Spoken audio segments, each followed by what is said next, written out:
We did it. It works. I think. We will find out as time goes on, of course, as things change, etc. When the game actually starts and things like that, you need to let us know. In fact, maybe you'll be able to give us a better indication if I go back to the menu, so that there's like sounds, right? You can like hear the ticking noise and the music in the background. Let us know if that is too loud, if that is too quiet, whatever the case may be. I figure we can do this little introductory spot here, because once we click start on that menu or on that game, it's gonna start. So I want to make sure that people can hear it okay. I want to make sure that we're ready and that you're all ready. So we'll give it a minute here at the beginning.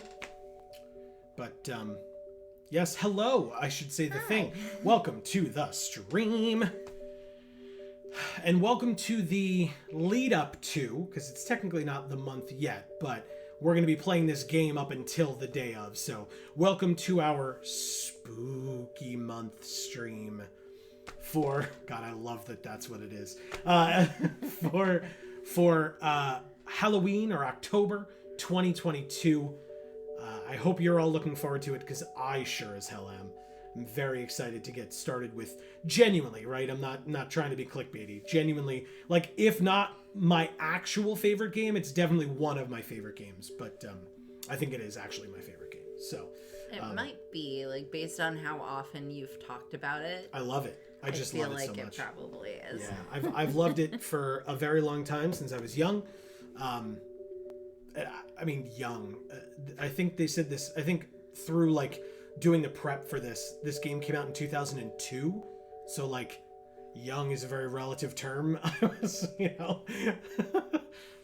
I was a teenager at the time, I think. Yeah. So it was. Oh wow, this game came out 20 years ago.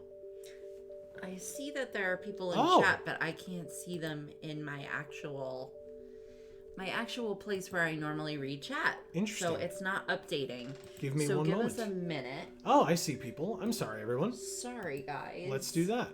Don't know what's going on. Perfect. All right, go for it. Let me just get a... Yeah, go for it. Little coaster going. There. Well, there's an actual coaster behind the microphone, but that's your call. Well, I can't reach that. Not a problem. Short arms. T-Rex in it. Yeah, I got a big head and little arms. Yeah, I got you. Mocan's here, waving and saying, we hear everything. That's both ominous and appreciated. Thank you. Hub says, GameCube. That's why I never heard of it. God, GameCube, my favorite console. So, yeah. Yes. Oh, you should tell your GameCube story after I read Erica, who says, I'm here. Hi, hello. Well, hello to all three of you. Thank you so much for being here. We appreciate it. It's good to see you guys. Thank you to Amy for the eagle eye of noticing that that it was over here, chat but needed tiny. to be updated. So, yeah. Yes. Great to have each and every one of you. What's my GameCube story? I have a GameCube story? Yeah. I don't know my own story. Oh, maybe it's not a GameCube story. Maybe it was a different console. Yes. It must have been. Okay. I genuinely don't know. With the water? Oh, that was the PS2. Oh, okay. That was the PS2. And actually, that one's still alive. Yeah, it is. That's the one we've used in all of our gameplays for PS2. I will actually say though, my opinion on GameCube, the console generation was my favorite to date, honestly. But I will say that, first of all, I know that the Switch is doing some amazing things, and I don't own one yet, or we don't own one yet. We'll get there eventually. But I'll also say that the problem I have with GameCube is the people talk all the time about how it's like indestructible. Like you could drop it down a flight of stairs and it would still work. My frustration with it is that every GameCube that I've ever owned, and I genuinely have owned 4 or 5 unique GameCubes in my life, all of them, eventually the laser craps out. And that's super annoying and unfortunate, but also why I found a solution. We're just playing this on the Wii. So, And I assume many people found that same solution. I to assume that as same well. issue. Yeah. So I guess I should say that GameCube is my favorite generation of games, right? And my favorite console for the games that were on it, not for the functionality of the console, because that is genuinely the worst console I've ever owned, and I've owned multiple Xbox 360s. So, just saying. Yeah. Hobbs says, I never touched a GameCube until college in 2005. Gotcha. Where the school paper held Smash Melee tournaments. And then I bought a GameCube and Melee off Key, or KYX's little sister. So I assume it's my. Okay, my ex's little sister for $10, but have no other games. PS2 was my best friend, though, through the 2000s. Nice. You also missed what Erica said. Oh, it's right under the stripe, so I didn't see it. So I haven't said this in a while, but y'all, I got a new wand. Crying, laughing face. Hell yeah. Again? You're insane, Erica. You're going to have the biggest collection of wands of anybody on the planet. Is it somebody in particular? Whose wand did you get? Hobbs says, I hate typos. No worries. I can translate. I hate reading typos and not understanding what you're talking about. So I am gonna say that we can get started with the game. Obviously, keep chatting, keep doing all that stuff. It's just that this intro, I don't even mean that. I mean the intro to the game is a hell of a thing. So strap on in. I guess we can do our intro first. So what's going on, everybody? This is Joe. And Amy. And we are Geek for All, and we are here to play what you're going to see in a moment. Eternal Darkness Sanity's Requiem for Halloween 2022 Spooky Month. I hope you all enjoy. For those of you who have seen it before, for those of you that haven't, strap in. I'm so excited. Amy, are you ready? Yes. I guess we should do the thing first. Amy, what, if anything, do you know about Eternal Darkness Sanity's Requiem before we start? Zilch. Goose egg. Okay. I know the name of it. And I know that it's maybe scary because we're doing it for Spooky Month. That's it. Good. It has a cool name. Yes. So here we go. Let's get into it. We'll then read. Actually, go ahead and read Erica's thing first. So Erica says, I got a Serafina Picari's wand. I assume it's Pickery, but go on. Okay. Oh, like Cedric's mom or something? That would be Diggory, not Pickery. Oh, then I don't know who it is. I mean, she tells you. She's the president of the American Ministry in the first Fantastic Beasts movie. Gotcha. Oh, okay. Hobbs says, I still love those books, even though the author contracted the brainworms. Now I know how Ender's Game fans feel. Yeah, and that's we've discussed that a couple times on here as well, which I think you were here for. I'm not saying like you weren't, but right. That enjoying works of art, even if the people that created the works of art were at the time or became afterwards problematic, is such a weird experience for me personally, and of course for many. But yeah, I fully agree with that statement as well. Yeah, I mean it's for that it's like it's hard to feel justified in giving people money for things when they but at the same time, being able to enjoy the works of art that they've created is still a great thing for you. Yeah. And probably the people that they've hurt. Like, it's still a great thing for them personally as well to be able to enjoy that art. Right. And I think that my personal feeling is that I think that like almost is a way for you to like combat that. Right? Like being able to like rise above it, Mm-hmm. So with all that being said, let's watch the intro to this game. Are we ready? Let's do it. Yeah.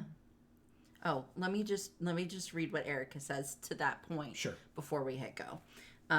She says, also, just so y'all know, when I get Harry Potter merch, I get unofficial if possible. Support fans, in parentheses. And or donate the same I spend to trans charities. Yeah. Great. I love the way that you've worked that out. Yeah, and I would have never doubted that for a second, Erica. Not at all. That's amazing. Yeah, really, really cool. Yeah. That's the way to do it, Hobbs says. Yeah, exactly. Yeah. Exactly. All right. Yeah, there's no better way to do it. Agreed. And if you're ever wondering the best way to do something, just ask Erica. She's got this. Fair. We good? Yeah. Let's do this.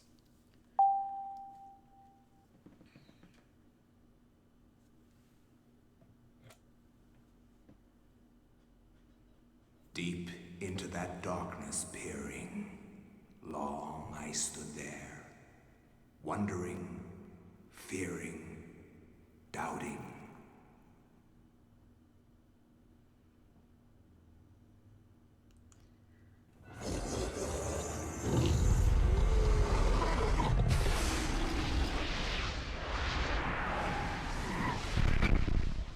Nintendo.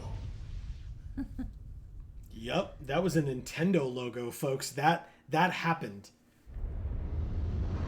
You too will come to understand fear as I have.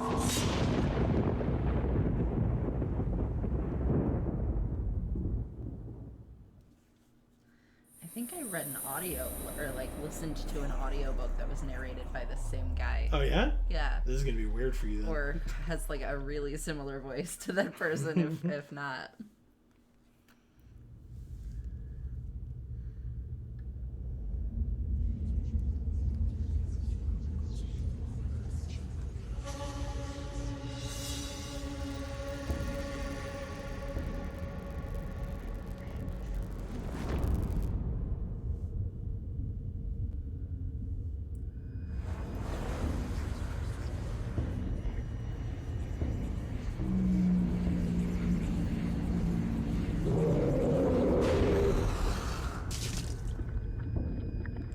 This is so vague. I love it.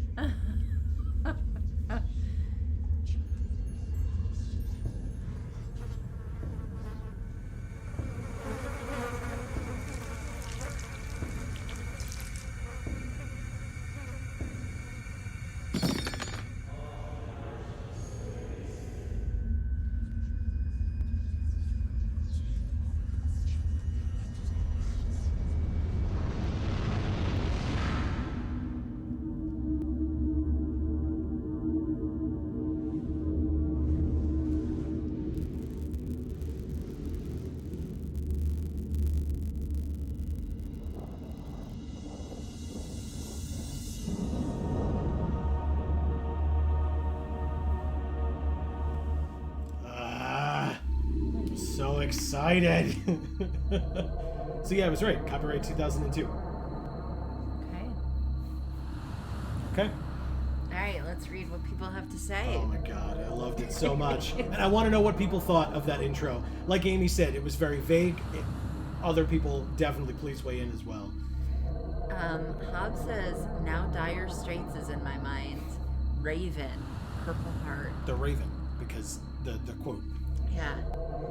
Erica says, Sephiroth is that you wrecking the solar system again? Maybe, right? Zombos.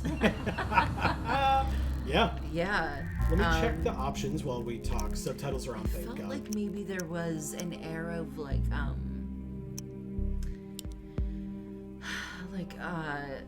tribal human sacrificing to a god of some sort. Okay. That's the feel I was getting. I'm just gonna go a little crazy with it just to check. Okay, so that's too much. Let's go with like... Mocan says, speaking of spooky games, I had such a hilarious time watching a friend play through Vampire the Masquerade Bloodlines. Ah, okay.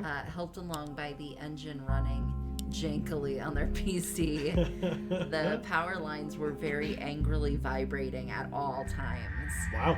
That friend also has the superpower of finding every single glitch possible while playing a game.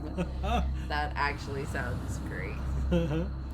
Erica says, did someone say Vampire the Masquerade? And Hobbs says, I was just about to say, I want to see you guys play Bloodlines.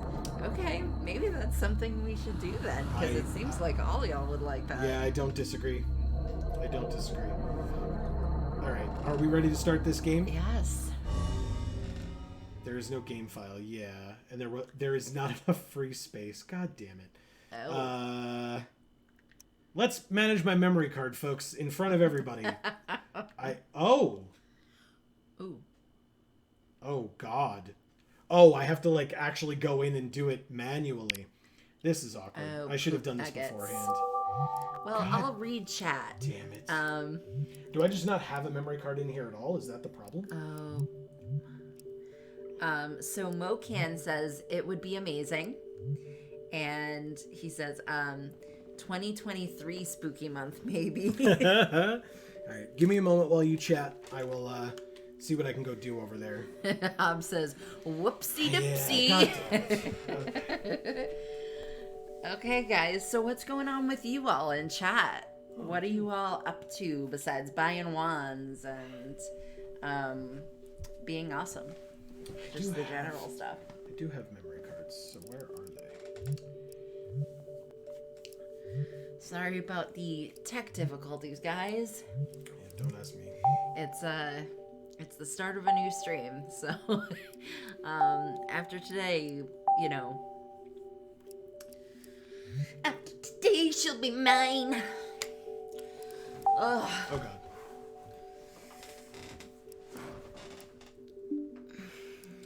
I have to keep my legs up the whole time, guys, because I'm in a lot of pain and swelling a lot.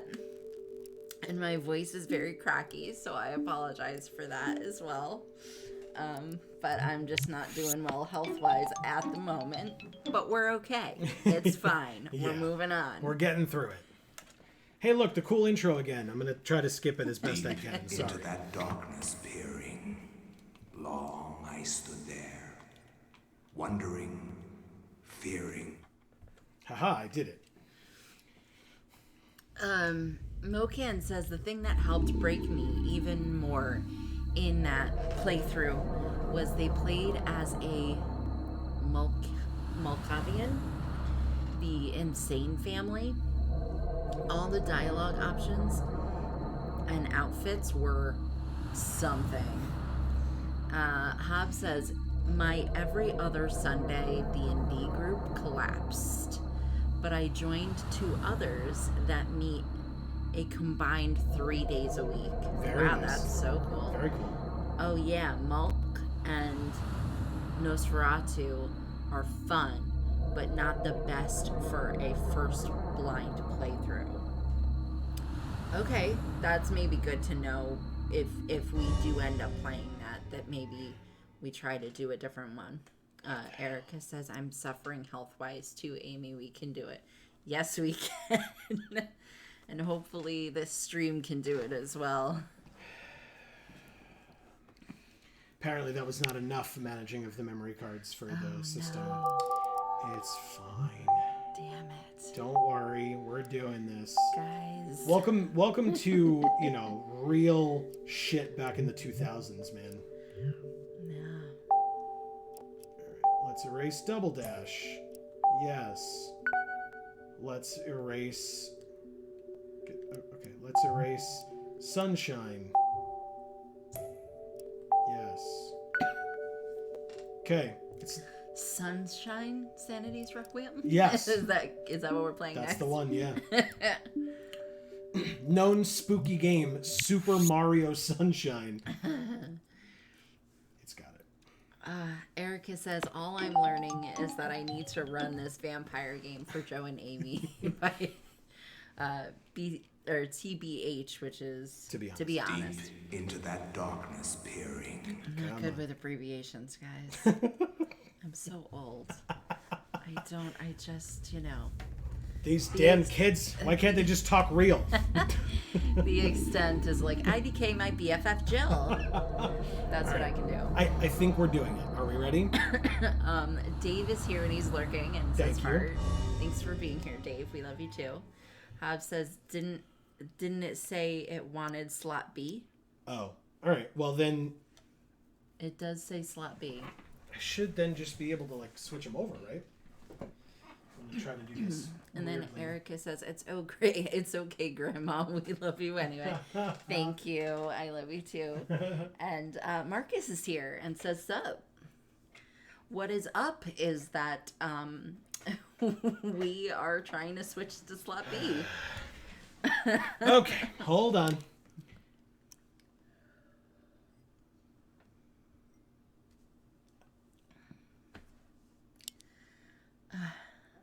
Hopefully that worked. God. Come on. Oh no. Oh no. This is so annoying. I Sorry, guys. I should have checked this first, but I wanted to like have this be a seamless thing, and it turned out to be absolutely not that at all. No. Save data. Hobbs says, I think the Raven is the only piece of capital B or capital P poetry I love enough to call my favorite. Cool. Yeah. I have a nice thick book of Edgar Allan Poe. It's been a number of years since I've looked at it, but I do own it. Erica says we love video games. Yeah. All right. This should work. If it doesn't, I'm going to be very upset.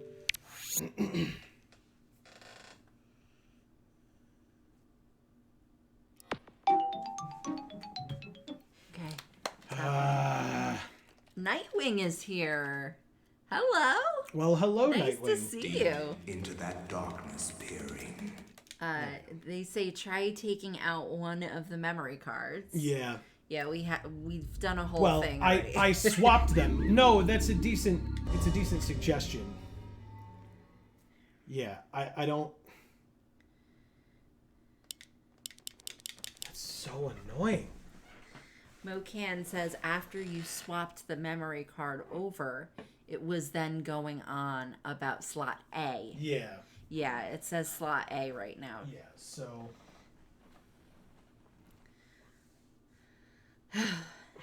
So, All right. we gotta clean out all our slots, I guess. Gotta take a nice good minute to clean out all our slots. Thanks. It said I needed 15 free blocks, right? I had like 1 million.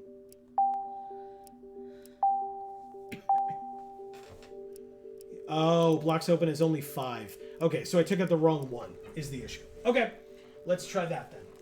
Technical difficulties music. Yeah. Yep. It does have music, luckily. So. Okay. Yeah, so this says that we have 47 open blocks. Which is More than 15. unnecessarily large. More than 15, that's for sure. Nintendo is being spooky with the memory card problems. Yeah, a lot. Yeah. A lot spooky. It's super annoying. That was Nightwing. Hobbs says, as a kid, I was actually published in a compendium of 5th grade poetry. Hell yeah. I wrote a piece called Come Feed Peering. about a picky bee who turns his nose up at a few flowers only to get duped by a Venus flytrap. That's so cute. That's I love it. adorable, and I love bees, but also that makes me sad. So I guess Daddy. It's working. Yay. If this is your first time, it's recommended that you review your game settings. I thought I did already. To this day, it tickles me that everyone probably thought it was a lot deeper than it was. Erica yes. says, deep into that darkness Yeah, peering. exactly. You just hear that over and over and over again for all eternity. All right, we did it. Eternal darkness, Sanity's Requiem.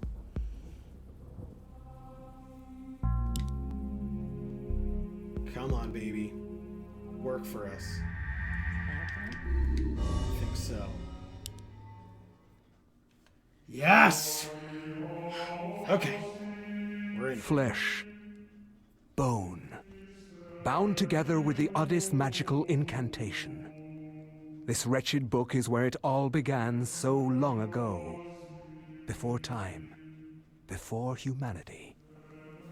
I am Dr. Edward Roivas. I am a clinical psychologist. I am also dead. This is not my story, nor even the story of the Roivas family. It is the story of humanity. Like it or not, believe it or not, as you will. Your perceptions will not change reality, but simply color it. Humanity has been on the edge of extinction for 2 millennia, ignorant of so much and dependent on so few. The Guardians grow restless. Their time once again near. Whether by fate or misfortune, my family has crossed their path, and they didn't take kindly to it. Their attention turns to my granddaughter, for she is the last of my line, and the last hope for humanity.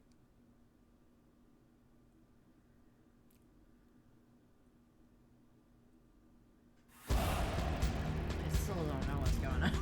Exactly. It's very dark. I can't see shit. Got a good sepia tone going on here. Okay, also the skeleton cut off, and we'll still get on the keyboard.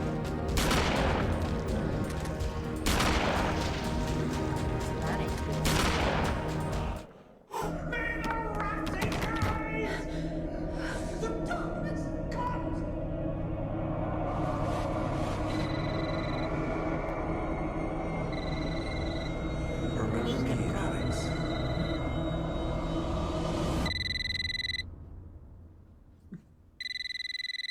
I was like, what is that, like a Princess Leia vibe? Like, you're getting a phone call. R2D2 just like projects it. Hello? Miss Alexandra Roivas? Yeah, who's this? This is Inspector LeGrasse of the Rhode Island Police. I'm sorry to disturb you, but there's been an accident with your grandfather. I'll be on the next flight out. The Roivas family estate, Rhode Island. She's assuming that he's at his house, because they never actually said that. Ah, Miss Roivas, I'm pleased to meet you. I trust you had a pleasant trip? Yes, I suppose so, considering. Yes, my condolences. This is most unpleasant.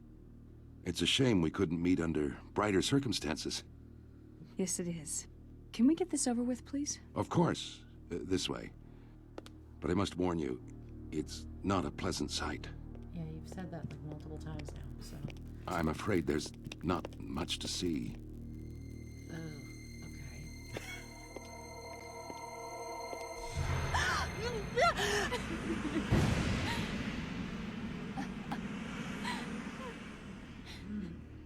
Miss Roivas, is that your grandfather, Edward? Yes, it's him. He's wearing our family ring.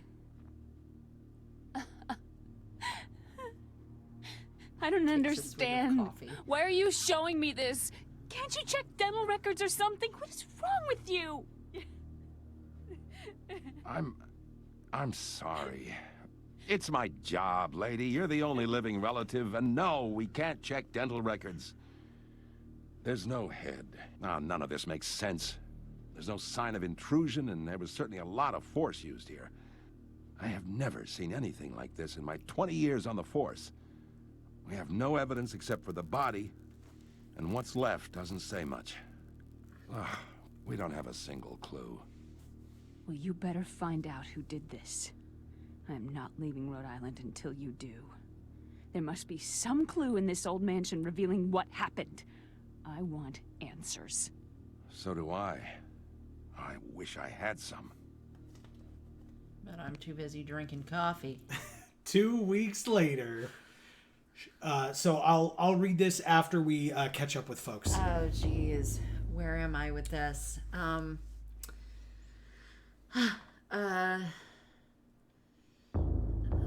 You're underneath Erica's deep into that darkness peering up there. Okay, Mocan says you deleted the save file, so Yeah, it worked. Hobbs says success. Yeah, thank God. Mocan says flesh. Oh, BT dubs, I'm dead. Yeah. I'm also dead. So stupid. Hobbs says vampires. Yeah, not quite. Not quite. Erica says the last hope for those polygons too, by the look of it. Yep. Yeah. Mocan says, okay, the game's a bit too loud. Ah. Okay. All right, I can lower it. Not a problem. Can't really hear you, folks. Perfect. Nightwing says, I love how the game is just like you know what you're going to kill. You know what you are doing. Kill them monsters. Yeah, exactly. Which I definitely, thank God I knew what I was doing because, yeah. Otherwise, what? Yeah, because when he like blew the head off of one and then it still kept getting up and like sure walking did. around, I was like, okay, so I guess we're just screwed before we even start. Hobbs says Rhode Island? That's my turf. That's no way to get ahead in life. Oh, nice. Amazing. Super well done. I don't think state police have detectives like this. Yeah, I mean, you know, stereotypically maybe, but...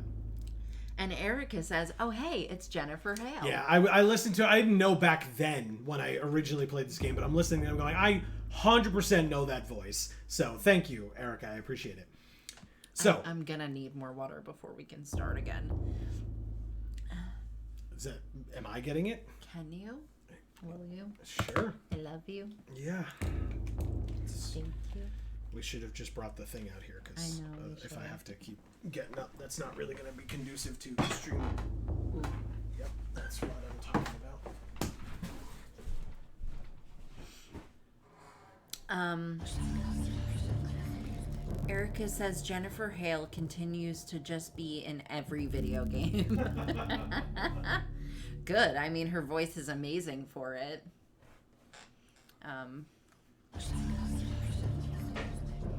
You know, I like the seriousness with which she responded to like the idiocy of this detective. Because yeah, he shouldn't. I mean, you don't say to next of kin, well, we don't have any clues and we can't use the dental records because there's no head.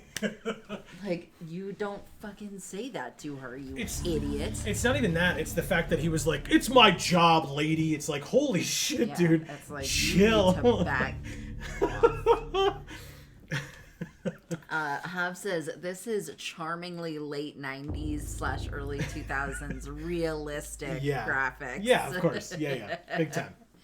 Yeah. So before where it was showing like pieces of bodies and then I thought maybe like hair or I don't know, wires. I couldn't tell what it was supposed to be. Mm-hmm. So, shocked by her grandfather's mysterious death and frustrated at the incompetence of the local police, Alex vows to uncover the truth. She decides to search the mansion, the place where Edward conducted his research. If there was a tie to his past, and possibly a tie to his murderer, it would be here.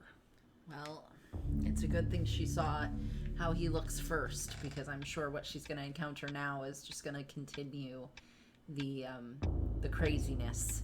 So it's good to be prepared with, you know, the ease-in of seeing her grandfather's defiled body. That's an ease-in. A beautiful carriage clock. The hands appear to be stuck, yet the clock continues to tick, with the time permanently set to 3:33. There's a key in the back of the clock, presumably for winding it. Should Alex look at the key? Yes. Alex picks up the desk clock and pulls the key from it. However, there's something odd about the key. It isn't for winding it at all. It looks like a dresser key. Oh, good. Let's find that dresser. We found a dresser key. Yeah, because that clock's supposed to be at 3:33, obviously. Portraits of the ancestral Roivas line the foyer, Portraits of the ancestral Roivas line the foyer walls. Their faces reveal a dark, brooding edge. There's There's something about each one that gives the viewer an unsettling feeling. You can read what some of our friends have written there, and I'll keep walking around this mansion. Okay. Mocan says there's something about late 90s, early 2000s horror games that just make you want to laugh. Yes. Erica says frustrated at the ineptitude of the police really is the constant mood. Hobb says close up of hair coming out of skin. Yeah. Oh, it's one of these. Yeah. Yep. Portraits of the Ancestral Roivas is the same thing. Okay. Very good. Let's go in here, shall we?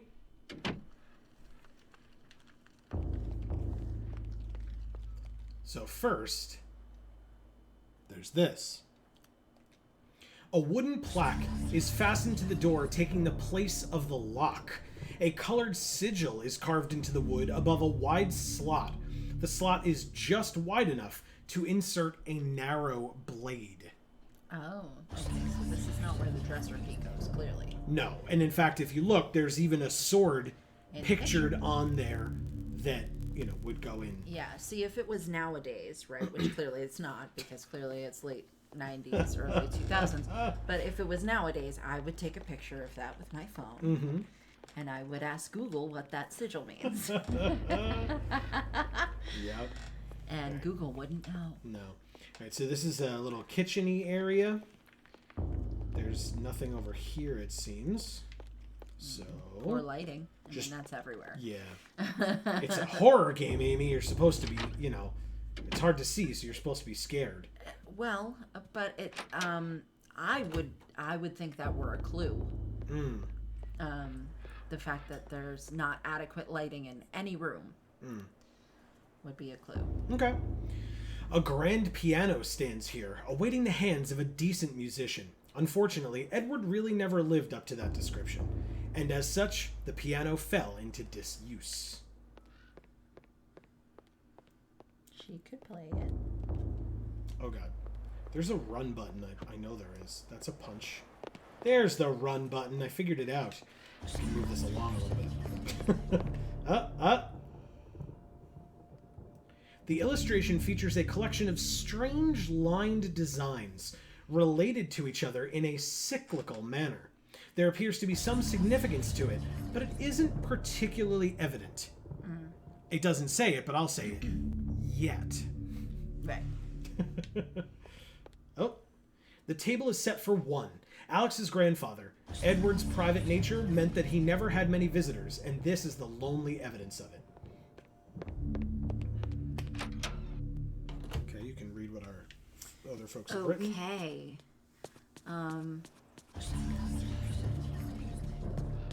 Mocan says, way to burn your dead grandpa. Oh, no.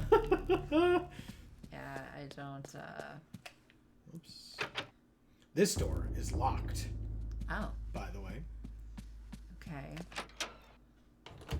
But this door is not. Well, luckily we somehow know that the key that we found is for a dresser. Yeah, Despite maybe, the fact that we would not know that, and we would probably try it everywhere that had a key slot. Yeah, I guess the only argument I would give in this game's case would be, I mean, if she's been to her grandfather's house before, maybe she recognizes, like, oh, this looks like the key that he's used to his dresser before or something. Oh. In the warm glow of candlelight, the Roivas family tree hangs from the wall. Shadows flitter across its surface, obscuring the detail. If one looks closely, the family's secrets are revealed. In fact, Suicide? I was going to say, in fact, if you look closely, there is, in fact, a body hanging from the tree on the left over there, on the bottom. It might not be suicide. It might just be hangings. Correct that it is one of those two things, Right, very right, likely. Okay, so here we are in the big-ass library.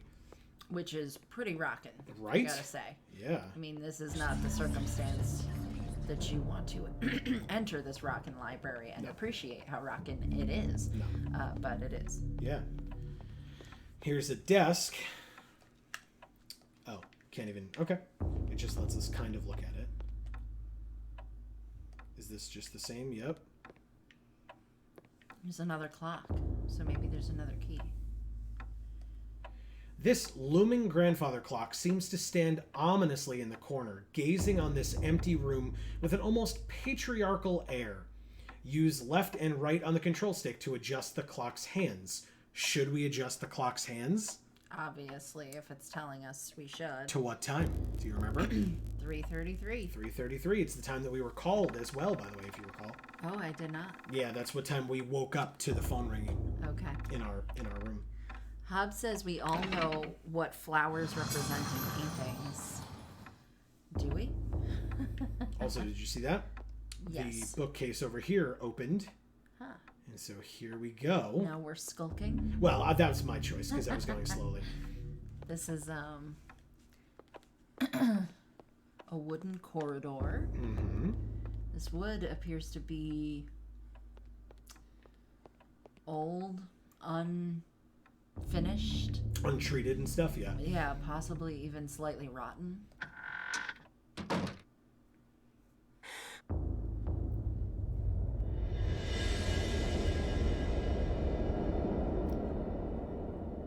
Okay.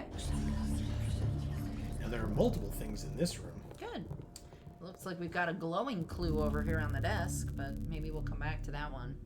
An aged page set inside a glass frame hangs on the wall. An insane scribbling covers the page, incomprehensible to Alex. Perhaps if Alex had some kind of tome, it could be deciphered. Like the one on the desk. Right? It's almost like they really want us to pick up that book. Ooh, that's cool. This looks like some kind of mask. The face is serene in composure, with a faint hint of a smile, tugging at the corners of the mouth and eyes. Corners of the mouth, and eyes closed in deep meditation. So yes, there's a lot going on in this room. Go ahead. Hobbs says, or Mocan says, yes, flowers. Hobbs says, I was going to make a hanging from that tree joke before I even saw the body rendering it moot. Yeah. I'll break your Keep going. I'll break your arms if you ask me whether or not it's daylight savings time. Like Pokemon? Yeah. Gold, silver, crystal flashbacks. Yep. Yeah, a pulsating glowing book is good to avoid touching. Yeah, not in this case, but yes. Otherwise, yeah. If like you walk in a room and it's like book, you're like, I'm gonna go. Is that cool with everybody else? Like, well, inept detective, I found a clue. Bye. Mocan says, imagine this in real life. You walk up to a stopped clock at the first thought and the first thought that you have is, I should set this to 3:33. Yeah. Erica says, am I still here? That's 2 messages that Amy either has missed or not, or got censored. Has to be censored. Censored. Sorry, my love. Yeah, the last message from you is frustrated at the ineptitude of the police really is the constant mood. That's the last thing we've seen from you. But yes, you are definitely still here, and we definitely still appreciate it. And did you mean the constant mood of this game or of like everyday life nowadays? Because either one is... I assumed it was that, Yeah. the second one. Anyway, a painting of a jungle-shrouded building. It seems to be a temple in Asia, perhaps from Thailand or Cambodia. Okay. Right? I did sense an Asian feel from the mask that we looked at. Hob says, I haven't seen anything from you since Cops. Erica says, fair. It just thought you didn't love me anymore. Crying face. I kid. Yeah, good. I will always love you, Erica. All right, and so this picture... That ain't a picture. This is a bizarre drawing of a Cyclopean city. Its immense architecture bathed in an unnatural fog. The detail is incredible. As Alex studies it, she can almost imagine the city's inhabitants. I'm sorry. The detail? It looks like a scribble mess. It looks like somebody walked on it, and it's just got mud from the bottom of their shoes. I can see Jack. Hey, look. Oh, it's a glowing sword. Just what we need to open that The book? sigil. An ancient Roman weapon, a gladius, is on display above the fireplace mantle. Another token of eclectic junk. Oh, I see. Okay, so we have Asian Cambodian for our mask / temple, and then we have Roman for our gladius.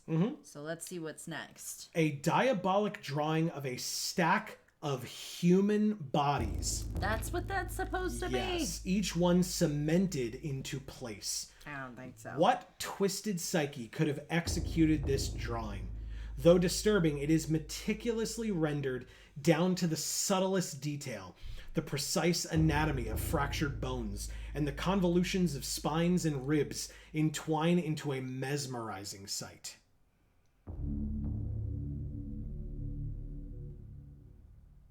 Y'all need help. I don't know what else to say.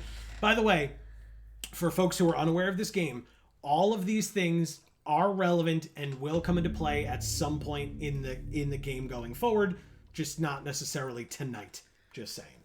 Okay, Hobbs says, I see a castle drawbridge. That's it. Yeah, that was in painting. that was in this one over here. Yeah. Because Okay. I don't disagree. I thought I saw a similar Yeah, maybe. with this and this being like the chains bringing you down. Yeah, and maybe there's like some kind of a symbol in front of it here.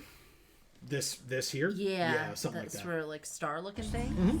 The like lighter section on the ground, near the bottom left. Rorschach test. Yeah. Erica says, "Oh, I forgot to share the huge theater news from today. Go for it. After 35 years on Broadway, Phantom of the Opera is closing on in February." Wow. Hobbs says, "Bill Cipher? Ah, I didn't know Phantom had an uninterrupted run. Nice. I didn't know it had an uninterrupted run either." Yeah. It says a small shrine of candles. Their placement appears to be very deliberate, matching the etchings on the table and the wall's illustration. The candles are unlit. So, as the game wants us to do, let's check out this book, shall we? Sure. It's gonna suck us in. A large, leather-bound antique book rests upon the cluttered desk. Should Alex read the book? Yeah, I guess so. Good, because otherwise the game can't progress.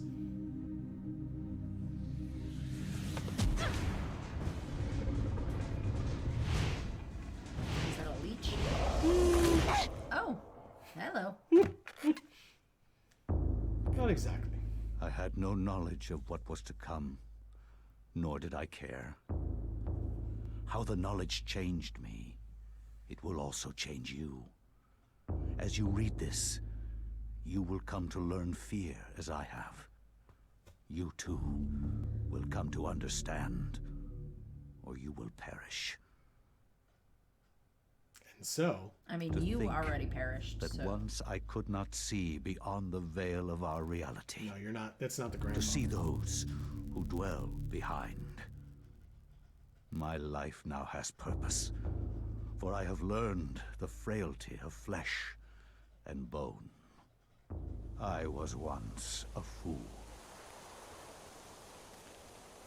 Okay.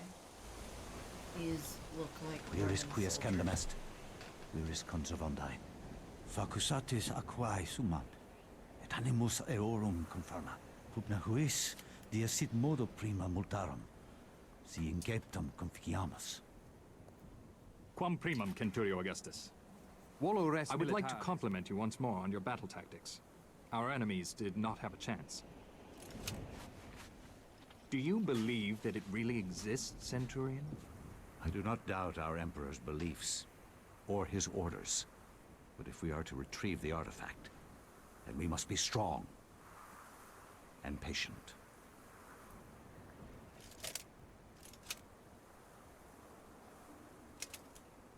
The Wii is chugging over there, by the way.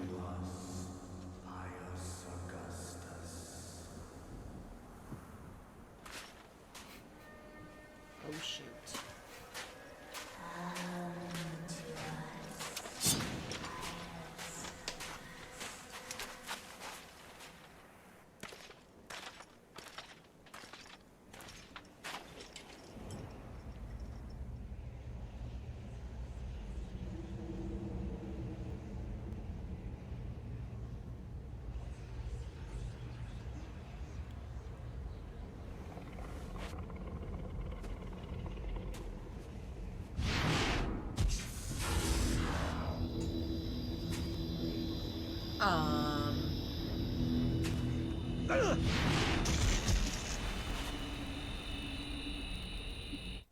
There he goes.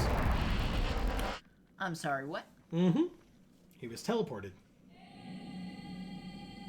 And now, I get to play as Pious Augustus. Wow. The dais on the floor is finely crafted, inlaid with gold and gems that Pious can't identify. A strong linear design is situated in the middle and is equally unknown to the Roman soldier. Okay, Hub says, gee, I wonder if we should light the candles. Erica says, surprise, it's just a core book of Vampire the Masquerade, and Alex and her grandpa start making characters. Hub says, I hate the send button is right next to the send button. Hub says, oh, this is Lovecraft, speaking of problematic authors. So I'll say it's not Lovecraft, but it's also not Lovecraft. It's a little bit of both. Mocan says, this Phyrexia?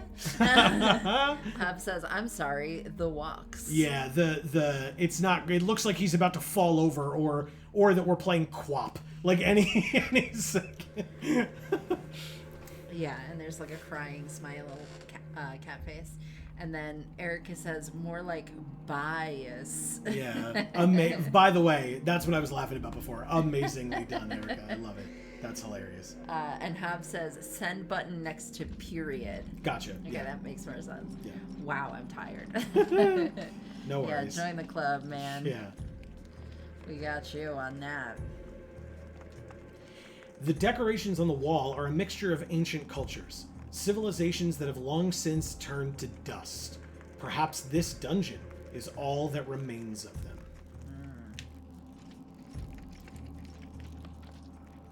Nope, this is the run button. Thank you. Move this along a little bit. Anything else to look at? Just check out really quickly. Okay. Nope. So out we go. Ah. Oh. And I can't... Yeah, so there's nothing over here, so we will go down further. Okay. A ladder leads into the dank heart of the labyrinth. Dank, am I right?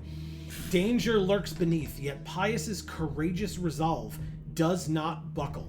Should he climb down the ladder? Yeah, I guess. Again, if you say no, we just stop playing the game, so... Oh, look. A dead body.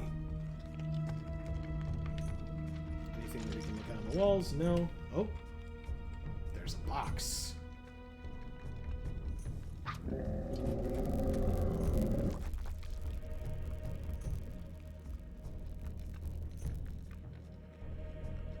How did he just know he had to fight that? I mean, if a skeleton got up out of the ground, I'm pretty sure you wouldn't be like, oh, hi, can I talk to you? No, he pulled his sword before it got up. Oh. It got up because he pulled his sword.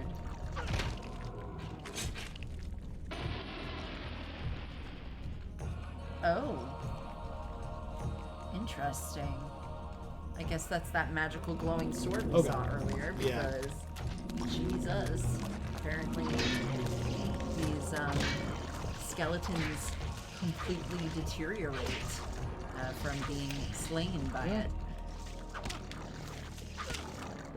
So, it literally says finish him, and so when you finish him, that's what happens, is they disintegrate like that. Should we get the two by the door then? No, you can't. They're not. They didn't come to life first. Oh, okay. So yeah, go ahead and read. I'll keep doing this. Erica says, I will never understand how the word dank has changed meaning so completely. Agreed. Hob says, so like, is this going to be heavy metal and the book is the Lochnar telling us all these stories with different protagonists, and then Alex is going to fly away on a fat pterosaur? I don't know what that is. Some kind of dinosaur, I assume. Total Grievous Magna Guard vibes with the headless goons continuing to fight. Yeah, it's pretty interesting. A strange granite block lies on the floor. Pious has picked up a granite block. Doesn't look granite. It's more like pumice. Don't ask me, man. I'm just reading what it says. Okay.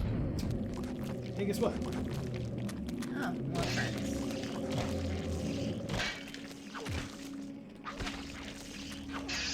Nope. Okay. So that one's done. Kill it. So because they don't have heads, they can't see me anymore. So they're just going to stand in one spot, wildly swinging their arms. That's amazing. And then when you cut off their arms, they can't attack us anymore anyway. Whoops. Well, we'll do this first. A strange granite block rests on the platform. Pious picked up a granite block, and then we get to kill this guy. Goodbye. Okay, and nothing else in here except this door, so... Oh, hi. There's an awful lot of these things, and he's just assuming that he ought to be killing them. And I think that's a little rude. I mean, you came to their house. Take that one. Don't take that lock for granted. Oh no! Erica. Ah, I got attacked. Health meter. So I finally got hit. So now we're going to learn about the health meter. This meter represents life energy. Every time a character takes damage, the level will get lower. When it reaches 0, the character will die. You know, like health do. Use. This function allows you to use, or allows the manipulation of inventory items within the current room. Equip. This function allows the current character to ready a weapon. Check. This function allows the examination of objects within your inventory. Pressing L or R allows switching back and forth between sections within the interface. So you can see like the map that we're at and the story progression and things like that. Saving, etc. would be here. But otherwise, we don't need to worry about any of that right now.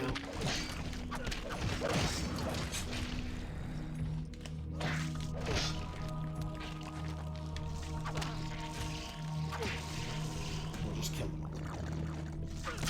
Okay. You can check what people are saying while I'm fighting. I can't say I like the carpeting in here. Hey, look! A strange granite block lies on the floor. We've picked up a granite block. We now have 3.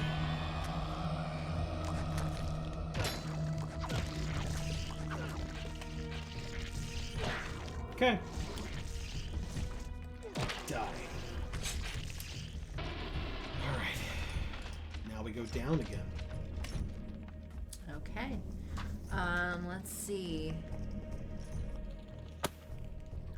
Hobbs says pterosaurs are the group of animals that lived during the Mesozoic that flew on membranous wings. Membranous, but yeah. Often incorrectly called pterodactyls, which refers to a specific subgroup called pterodactyloids. Cool. Pterodactyloids.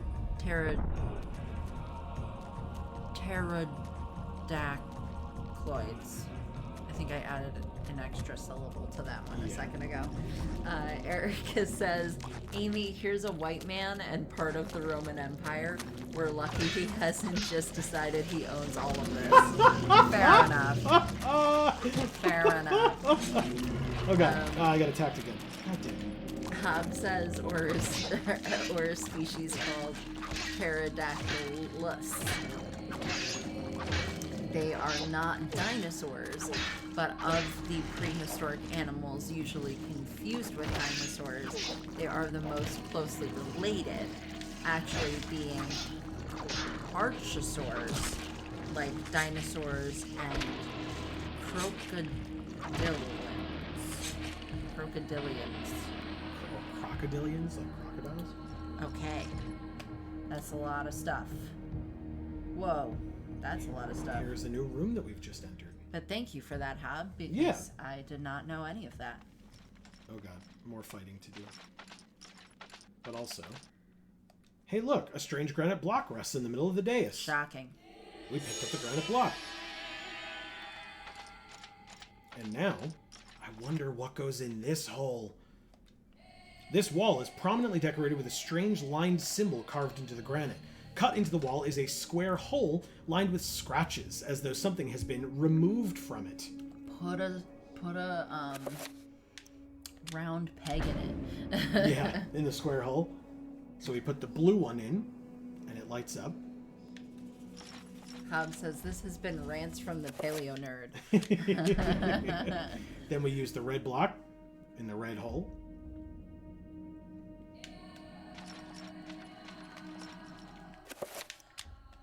Green.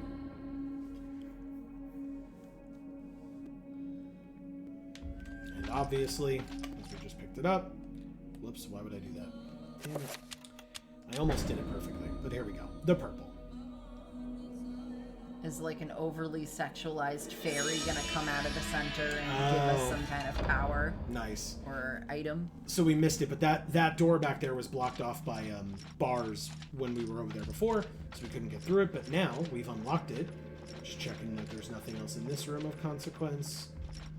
There is not, so we'll just go back out to that door.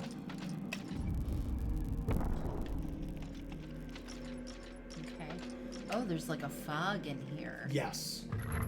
Interesting. That painting with the drawbridge had fog. Check this out. I am. What is it? A soldier. Pious, you must prove your worth by destroying this statue. Pressing R will enable Pious to select which target to attack. So this is where we're supposed to be learning about the thing that I've been doing the whole game because I remember this. But releasing R slightly and then pressing it again will cycle between multiple targets. Pious can attack specific body parts while locked onto an enemy by moving the control stick and pressing A. Use up to attack the head, left and right to attack the arms. So as we get to the statue, it shows arm, arm, head, and body. Okay, so this soldier is a Roman centurion. Yeah, if not actually just Pious, but yes. It was unclear. I always kind of just thought it was Pious, but I don't recall if they flat out say that or not. Interesting. But we'll find out as we get further in this dungeon area, or whatever you want to call it. Because we've got some stuff, so keep reading what folks are writing. I'll deal with all these new friends that we've made along the way. Erica says this has been cool enough, but I think we should remake this game and have holding out for a hero play during this scene. Amazing. Hob says, I hear that song, I think of Short Circuit 2, way before Shrek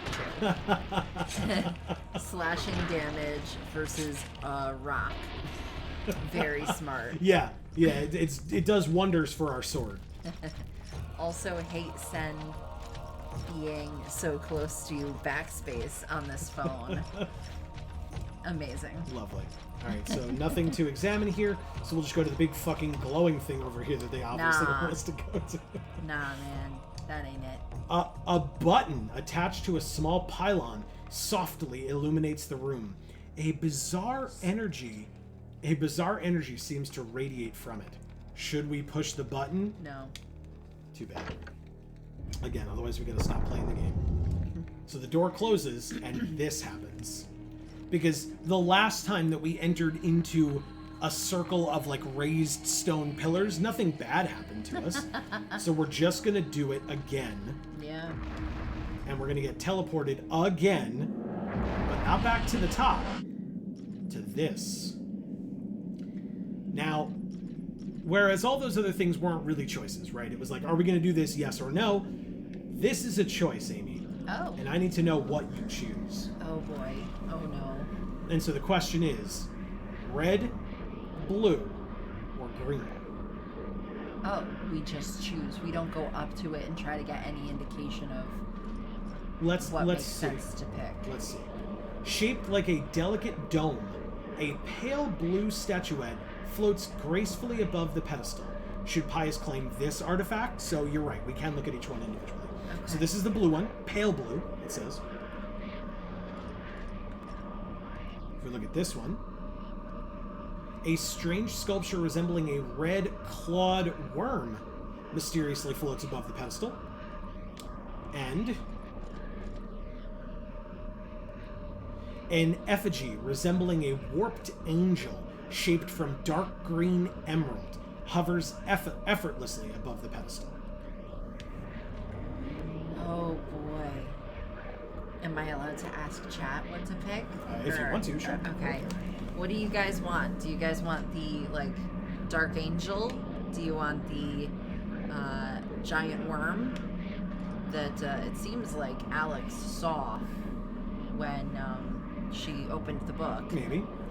Or do we want this floaty dome thing? What do y'all think? So again, red, blue, or green if you want to simplify it, but yes, worm, angel, or dome. Kind of looks like emerald ball. A little bit. Or like a jellyfish type thing. Yeah. Let's see. Hob says, but thou must. Yeah, Locan exactly. says, why do they bother asking? It's real do dumb. you get punished later? Definitely not. Not to my recollection. It's been a while since I played, but Hob says, I always keep the staff and discard the sword. I kind of like the angel, but at this point, I'd be looking up a strategy guide. Mocan says, I usually pick the helix fossil. like in Mount Moon. Yeah. So yeah, I don't. So like the strategy guide, honestly, this choice I think affects like two things, like major things in the game, and then a bunch of like smaller things.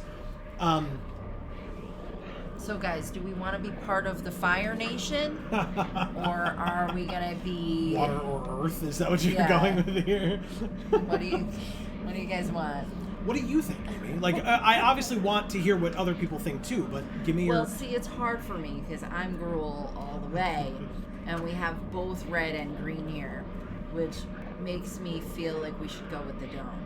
Interesting. Okay. Because I can't choose between red and green. Okay. Let's see. Blasphemy, dome or go home. Fossil. Yeah, alright, so dome it is. Alright. Dome it up. Dome me, baby. So, as it said, shaped like a delicate dome, a pale blue statuette floats gracefully above the pedestal. Should we claim this artifact?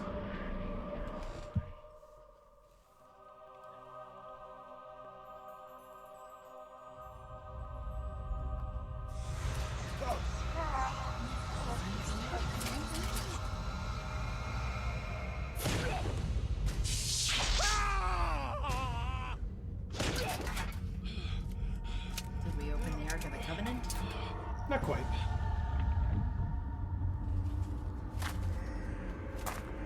And so, Oh, shite bucket. here is Pious Augustus. We fucking dead.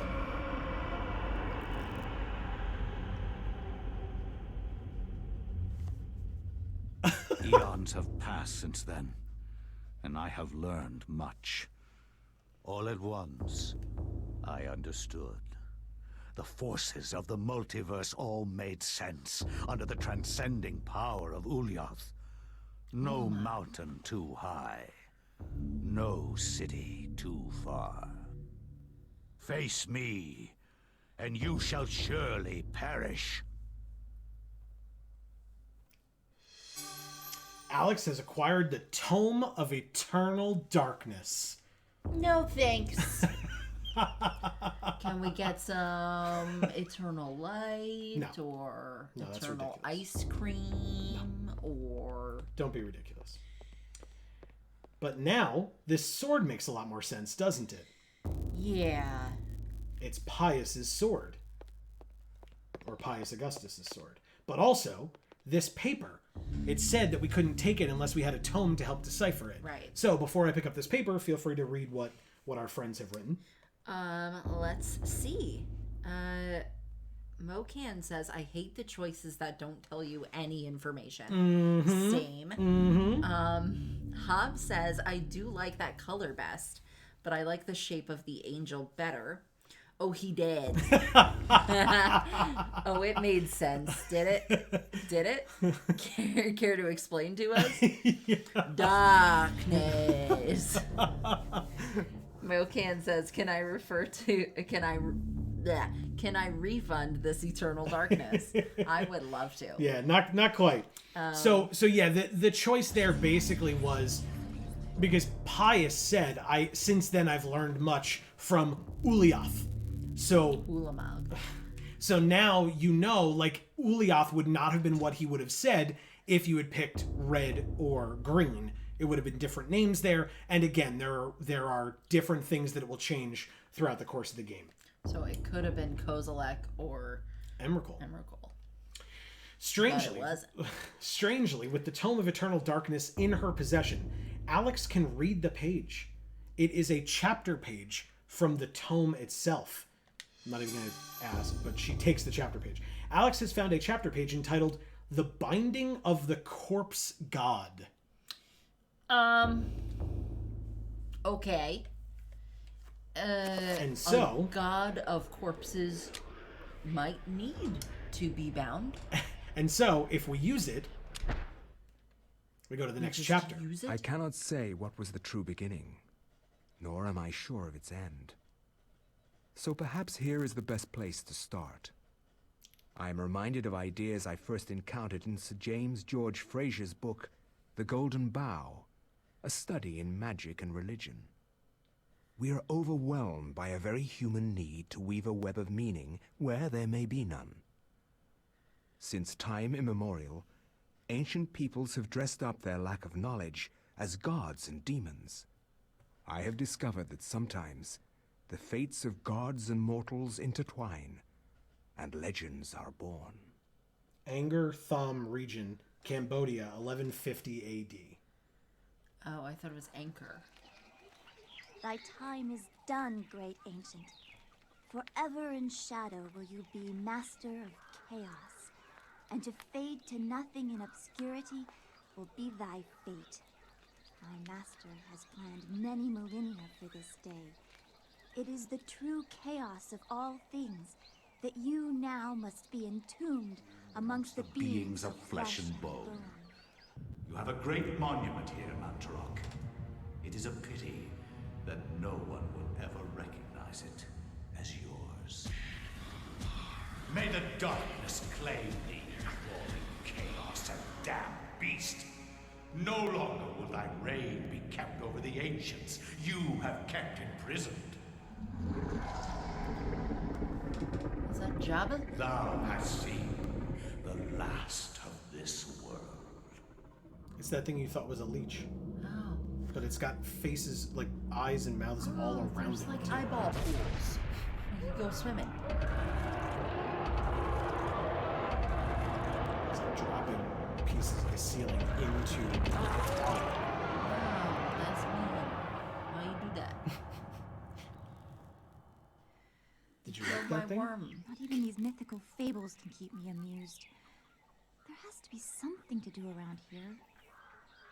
I only wish something that fantastic and of higher purpose could happen to me. No, you don't. Careful what you wish for. Ah! Instant. As the door closes, and now we're playing as her. Instantly. Okay, so read chat, and then I will go to the next part of the room. Guys, or the building or whatever. if you're young, we all were once. We all made stupid choices when we were young and wished for things that we never should have wished for. Just don't. Yeah. So here's a necklace. A statue of a goddess delicately sculpted from sandstone. It casts an alert eye over everyone who enters the temple. There is a strange necklace around its neck. Should Ellia take the necklace from the statue? I guess so. We have acquired a strange necklace. And now that we've taken the strange She's necklace... wearing a necklace under the necklace. Did you see that? Yeah. This necklace can be used to heal Ellia. Make sure that Ellia does not move when the spell is being cast. So this what door... happens if we move? The spell fizzles and we may lose the magic. Oh. So that door closed. And now what happens? Well, when one door closes, another door opens. Yeah, not so that I've gotta seen. find it. All right. Well, while I'm looking, read what our friends have said. Okay. Hobbs says, want to make more jokes that potentially spoil a game that I think was mentioned was upcoming, but I am going to be good. Oh, that's what he wants to do. Sure. In other words, just say to yourself, this is just a show. I should really just relax. I think this was a raid boss in World of Warcraft. Beat me to BCWYWF. Oh no, I don't know that one. And then Mocan says, man, the universe loves karma, doesn't it? Yeah, it really does. This says, engraved on the floor is a striking design featuring the sun sinking below the edge of the world. Okay, so it's setting. Yes. Okay. Yes, which is relevant when you look over here and see the candles. The design on the wall appears to depict a time of day. Perhaps the candles do too?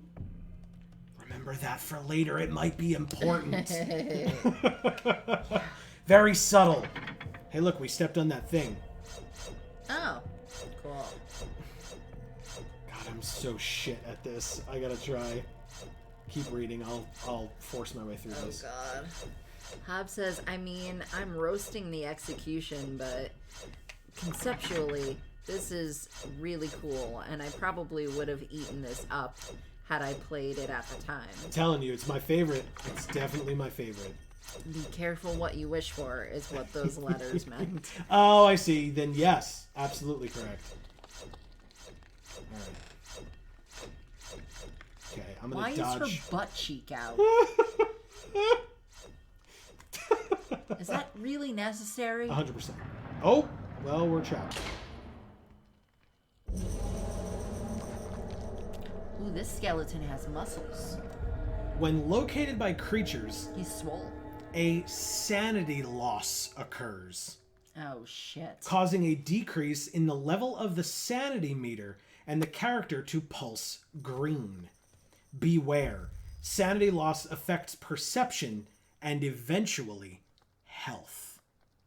Yeah, tell me about it. I live that life every day.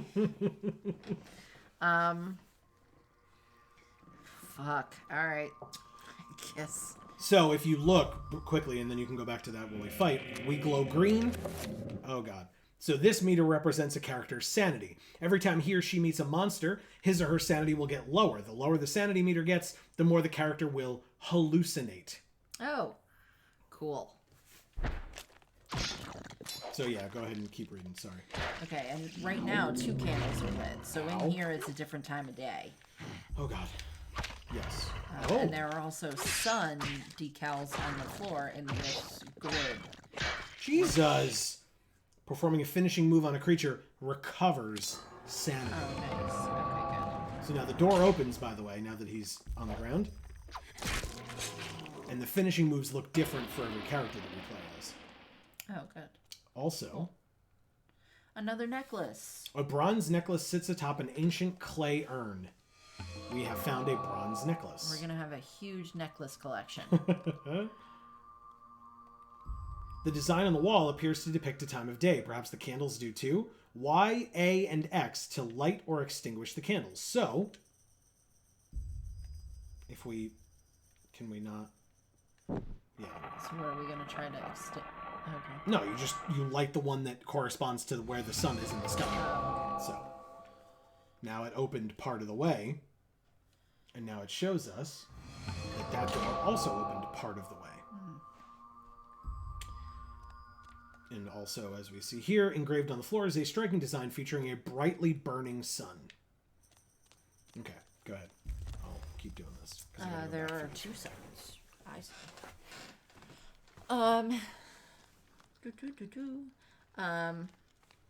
Mocan says it's the Colossal Titan. Yeah, it does look like that, right? From Attack on Titan.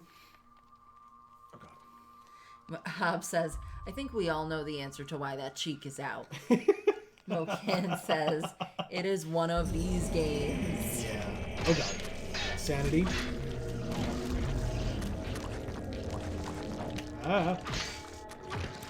Hob says, ha, sanity meter. It is a Call of Cthulhu. Yeah, kind of. Also, I think Amnesia had those too, if I remember my Markiplier correctly.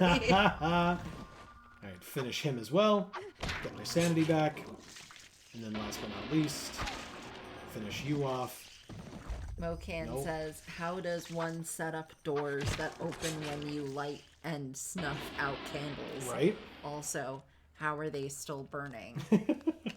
Magic. Well, that was not too atypical in tombs and things like that, where, you'd have light, well, I mean, not from candles, but sunlight shining in, and depending on where the light was and what got moved and things would move and open and stuff like that. So it's not that unusual, but I mean, the candle thing doesn't make a ton of sense, but it's their way of doing that same thing without it being super tropey, I suppose.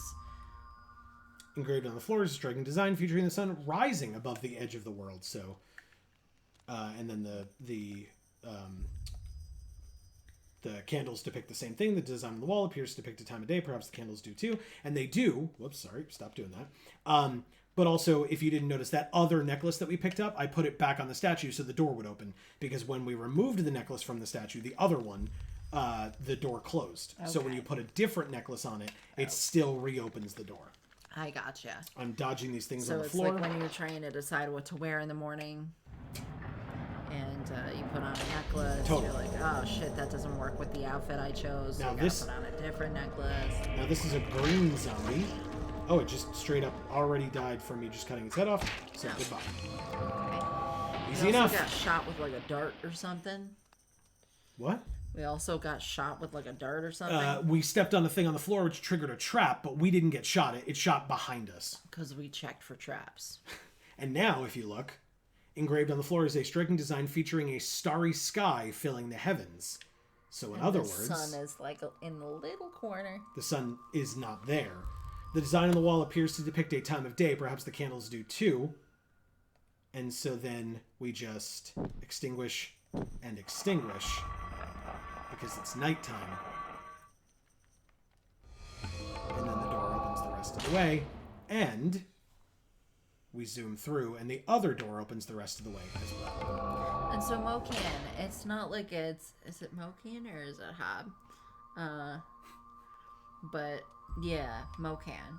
Obviously it's not like rigged to the candles. It's magic. Alright, I think this is the room that we just came from, or the hallway we just came from, so I might have gone the wrong way. I did go the wrong way, yes. Okay. I can't see the things on the floor right now, which is a little scary and upsetting to me. I'm going to pretend. Oh, thank God. Yes. It says put the candle back. No. I just don't want to trigger any of these things. Oh, hey, guess what? Oh. A small pedestal covered with decorative etchings stands before the wall. The blowgun upon it must have some special significance for it to be the focal point of this display. Should we take the blowgun? Yes, we've acquired a blowgun. Oh, okay. Oh. And now we fall. And our sword is broken. Yes, Secret passage in the temple.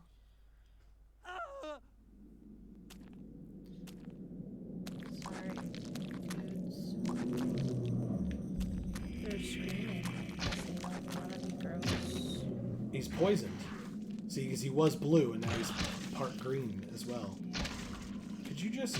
Nope. There we go. What's happening to you? Oh! Shit! Forgot about that. Minecraft.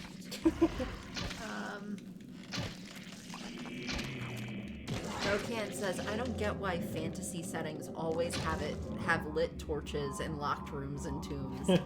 First of all, very inconvenient to light a room.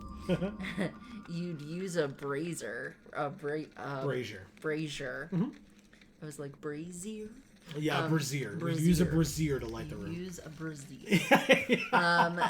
Moken says, I mean, it's bright and sunny. Happy day.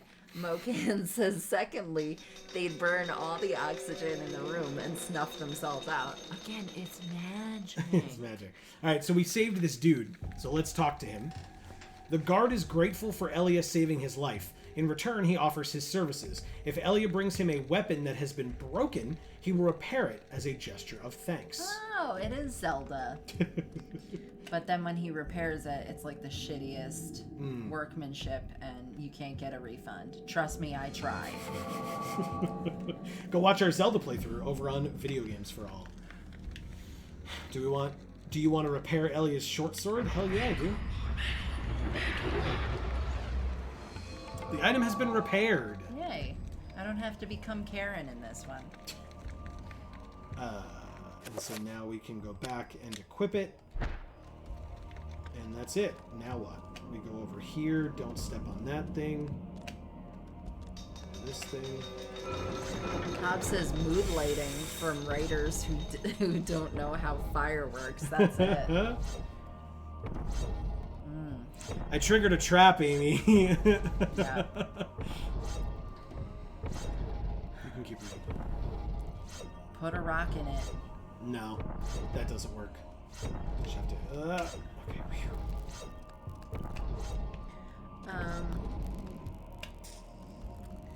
Mokan says, who resets these puzzles as well? Yep. Again, it's magic. A wizard did it, Tom says. Yep. How do you poison dead tissue? Mokan says, what? Tom says, could we not do this through dialogue? You had to narrate him being grateful. Yeah, I guess they would have had to pay a voice actor more, or a different voice actor, or the same one, or whatever, to have done that dude's voice, and they were not, apparently were not willing to do that. Tom says, and straight on through the chompers. Yep. We did it. Can we? Oh, yes, we can.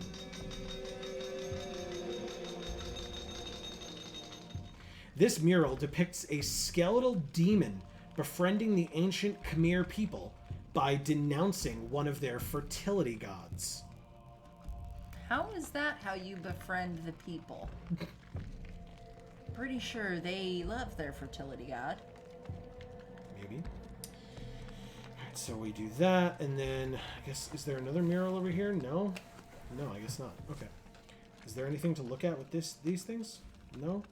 Over here? No? Alright, so on to the next room. They made a point to show us this. So FYI, there's a hole in the device as though something can be inserted, perhaps a key or a lever. We do not have it yet, so... Or a sword. Yeah. Not this time. Oh, God. Mokan says, befriending them by denouncing their god? Yeah, that's what I said. Hob says, I'm on the fertility god side here. Yeah. And then Mokan says, same. I hate it when skeletal demons denounce you for now good reason. No good reason. For no good reason. It's how my most recent CIV game ended.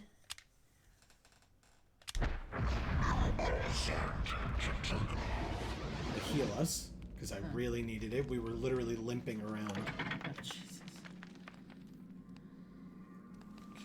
Okay. Don't. Shit. It's super easy to see when this happens, by the way. So don't worry. And no, to my recollection, there is not a camera mechanic in this game. Cool. And now it's going faster because we stepped on that other one. Stop stepping on stuff. Look, I'm doing the best I Worst can. Tomb Raider ever. Oh! Notice, green and blue fighting each other. Oh. And now, that one dying electrified out to the other one, and now they're both dying. And they all exploded and killed the green one, so we get to finish it off. And get our sanity back. Okay. Alright, so there's another mural over here. This mural depicts one of the ancient Khmer deities being tortured and killed by a skeletal demon. Oh, cool. You can kind of see it. Nope. Only kind of. Hob says, Gandhi declare war on you? Sorry, only CIV character I can think of that fits that description. Then Hob says, nice bomb. Oh, Civ. Civ character.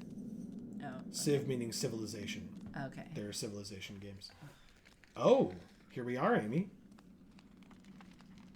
We made it to the end. Okay. That's good. Is it? Oh, we got an eyeball. Got lots of eyeballs. Because if you remember where we are. So we gotta put the eyeball necklace on? Stop. Don't go near it.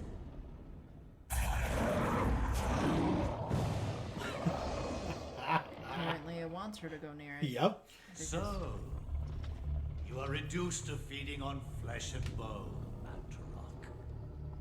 How the mighty have fallen. You will surely fester for millennia to come. A slow and torturous fate for thee.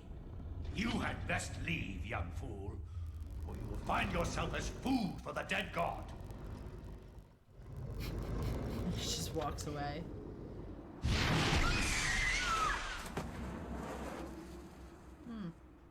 Okay. You are one of the chosen many, flesh and blood. It is now your destiny to fight the eternal darkness. They said the thing. I give you a gift in return for an obligation. Dude, I can't The see. gift is your life, sweet dancer. The obligation is this. You hold one of Mantarok's hearts, the essence of the corpse god.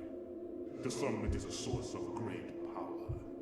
From those people, you must defend it, lest they use it to destroy what little brightness your world has left in it. Guard it well. Ew. Nah. I don't want that shit. Too late. How you gonna get it out? Poop. Poop real hard. Nah, it didn't go into her stomach. It went into her chest cavity. Poop real hard. So, here is Mantarok. We can go around and like look at him. Put the eye necklace on the statue. We will, but that would likely be Poke the its end. eye. Poke its eye? We have one of its hearts. So this is a statue of a human female bears witness to the monstrosity that fills the room. The porous stone of its body is covered with the effluvial grime that Mantarok has secreted over the years. So in other words, yucky stuff. Yep. All right, go ahead and read what our friends have, and I'll keep running around this room and showing everybody all the cool things that are around here. Mocan says, so there are 3 evil god things. One is Dome Dude, Yes. one is Angel Dude, Yep. and one is Leech Boy. They all hate each other. So what happens if you make the first dude like the leech? Does he still fight the leech thing at the start of this section? So this is not the red god. Okay. This is a different god named Mantarok. There would be a separate god who would be the red god if you picked the red one. Poke the eye. You can't do it. But I did get to a spot where it said look around, and so we can pan around to see all of Mantarok, basically. Oh, okay. Which is ironic. We get to see him. But yeah, so we like you correctly surmised, Amy, we do still have the necklace. So we can go over here. And firstly, a metal staff is held by the arms of the statue. So we take the metal staff.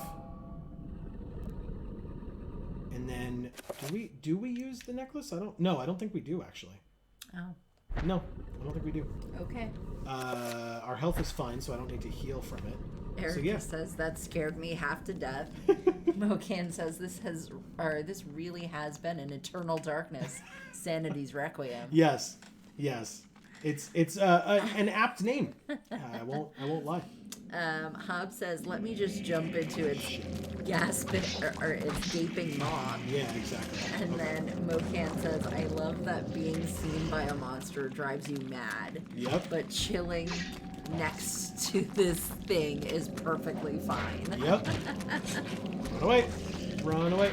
So, by the way, even if they're not hostile towards one another, like the green and the blue before, if you get them next to one another, they do kill each other. Or, like, hit each other, I should say. Yeah. And deal damage to one another when wildly swinging their arms like this. Okay. And so... Are there going to be red skeletons as well fighting? We've got the green and the blue. Not in this room, but we did see that one red guy earlier, if you recall. Did? No, I didn't. The first thing that we came across when we learned about Sanity, you talked about it being muscles, remember? Oh, yeah. That was all red. Nope. Don't step on any of the things. He was swole.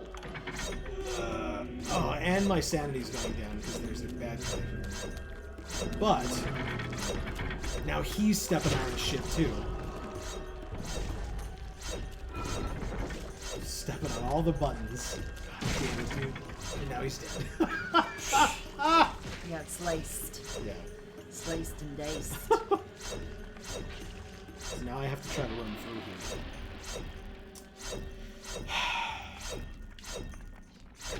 Ow. Oh. Push you back. Yeah, a little bit. So you can get hit a second time. Correct. That's lovely. Yeah, they don't mess around. Woo! Just missed it. Almost went on it. Almost went on it. Okay, and that's over there. And I think we're through, right? Nope. Oh god, the darts. Oh god, don't step on the things. Okay, we made it. God damn it, this place. Yeah. Oh, we also have friends. There are always booby traps. Let's see. Hobbs says, "This is fine. What did Red Skeleton ever do to you?" A+ and a gold star to anyone who knows who that is. Oh. Who is? Red Skeleton? Guys. I know who Red Skull is. Look how low my sanity is. God damn, there were a lot of these enemies over here.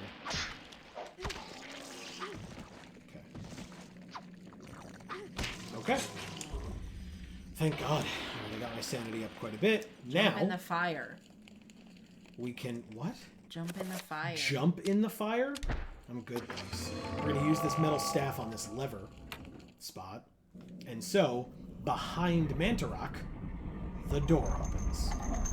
So now we have to go through the booby traps again to go. No, I don't take this, right? No, I don't. Okay. Hate that. Yeah, well. Why can't the thing right next to you open? Why can't the lever be next to the door it's actually opening? That doesn't make any damn sense. Why's it gotta be in like 3 rooms away, like down a hallway? Just to piss you off. It is to piss me off. Because that's what happens. There's nothing else. Ah! Stop doing it. How's my health? Oh, real bad. Okay. Okay, a little better. Talking about Santa. It's Chaturga, but we'll get there. It sounds like Santa. That's fine. Mokid says, because magic in me. Exactly. You're right. Yep. I know. Alright, come on.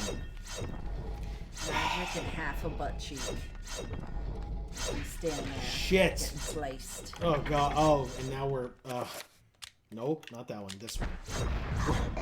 So as we get more hurt, we will start, as I commented earlier, like limping around. And so we can't run anymore. It's like harder for us to do a lot of things. So I'm glad that we have this healing necklace because fuck. Basically. Oh god, this way. We should eat the healing necklace. It had 10 charges. I think we've used 3 so far. Oh, there's 7 left. It'll heal our demon heart and we'll just become a full demon. It's corpse god, right? That's what they call them. Corpse god. We are out of like stamina, it seems. How's our health? We're still fine. Yeah, that's fine. All right, let's go through this door. You can kind of hear her panting. No, I can't. Oh, well, she is. Well,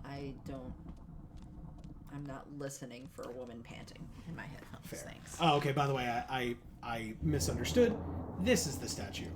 Fool! You should have run. Instead, you will die. Where is the essence of Mantarok?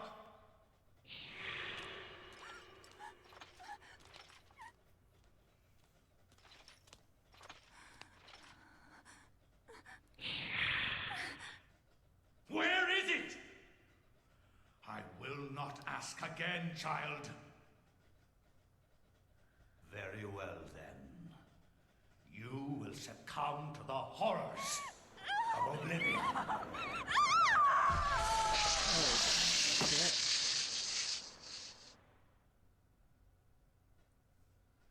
She was gonna tell you. No, she wasn't. No, I know. Chapter complete. Oh, yeah, you know.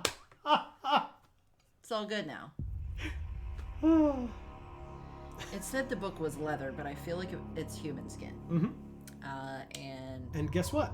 Oh, our candles are lit. Mm-hmm. We didn't even have to do it. Mm-hmm. See? Magic, Mocan. Because now you can see the sunrise is the picture in the background, right? Yeah. A small shrine of candles. Their placement appears to be very deliberate, corresponding to etchings on the table and an illustration upon the wall. Some of the candles have been lit, so we will extinguish this one and this one. The pillars go down, and the books go down to reveal a little case. With the correct sequence of candles being lit, a hidden panel opens. There is a message tube inside, and we have found a message tube, which means, if we check it, an antique leather-bound message tube, the kind used to transport sealed message scrolls. It appears to be unopened. There might be something inside. Should we open it?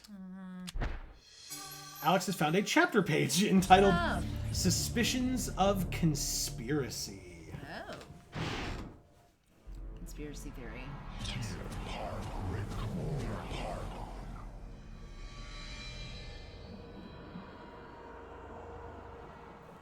Thy presence is long missed, my liege. The universe is a yawning chasm, filled with emptiness and the puerile meanderings of sentience. Why should you deserve special consideration within it, Augustus, above all else? I am your servant, my lord. As always, that and nothing more. Yes, that and You look like a chasm. What revelations do you bring me? My meditations reveal a flaw in our plan. Our plan, Augustus? Mantarok is a shadow ebbing in the light of our glory. It and the others are slow, weak, bound by the realm of the universe. Unable to unite to fight a common foe, they will fall one by one. Unfortunately, this is beyond your understanding. The binding of Mantarok will seal their fate as its power over us is diminished. Such an irony that the Keeper itself be imprisoned within the walls of its own magic. But what of its essence? Is that not the core of its remaining power? Upon my seeping into the corporeal world, I will be the dominant over all, Mantarok included. Your worries are unfounded. You must turn your attention to Charlemagne the Frank. His continued presence within the world is far more serious to our cause. As you wish, Master. He will be dead before the week is out. Shit. Okay, so we already saw some soldiers from Thailand as well. Now the temple picture said Cambodia or where? Or Thailand, I thought. Okay. No, okay. It's old enough, so it wasn't Thailand back then. But it's over here, though, right? We can check again. Thailand or Cambodia. Yeah. I mean, when this picture was taken, possibly it was Thailand. But, obviously back then when these soldiers arrived, it wasn't Thailand. But you can tell that that's where they're from because of the headdresses. Let's see. Or the helmets. I'm not sure what they're called. Mocan says, I don't think she speaks Roman Latin. All of them have. Hob says, sorry, had a phone call. What did I miss? Well, so much for Eternal Guardian of Light. Call Robert Langdon. Yeah. So she tried to, hide the essence, I suppose, and instead got killed by Pious Augustus, skeleton man. And now we have found suspicions of conspiracy. The only thing that I didn't read that we saw was that there was the tube. So basically, when we removed the chapter page from the tube was no longer needed, and we discarded it. So. And so, suspicions of conspiracy. It's time. From my research, it is apparent that the endeavors of mankind are mere puppetry at the hands of the ancients. Whenever a king vows reform, the ancients move quickly to stifle it. Under the auspices of Emperor Charlemagne the Frank, the new Holy Roman Empire was at the height of its power. So Amiens, France, 814 AD.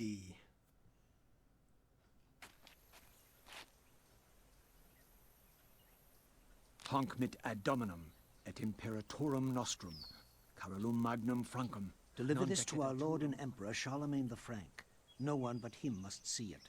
They are words for his eyes only. At once.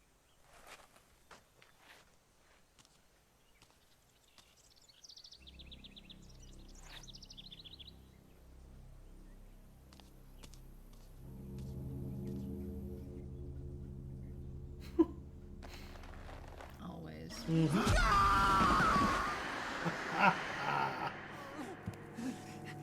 What sorcery is this? A spell? I am bewitched. If this was meant for Charlemagne, then what will become of him? I have to warn him of this treachery. If it was meant for Charlemagne, maybe it wouldn't have, hurt the person who opened it, who wasn't Charlemagne. Oh, I think he's implying that it's like an assassination attempt, basically. Yeah, I know what he's implying. I'm just saying, you could be very wrong about that.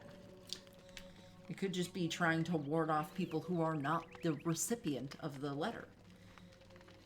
After Anthony briefly describes his mission, the monk informs him that Charlemagne was last seen in audience with the bishop in the visiting chamber. So go ahead and read the folks or something. Let's see. Wokan says, I wasn't expecting this game to be story time with extra steps. Yeah. Why does the cloaked guy look like a corpse? Yeah, it was a little weird. A little weird. Because maybe he's dead. The monk informs Anthony that the order is awaiting the arrival of the bishop so that the funeral rites may begin. There is much grieving to do since this is not the only recent death among the order. Interesting. So there's the maybe coffin. he is dead.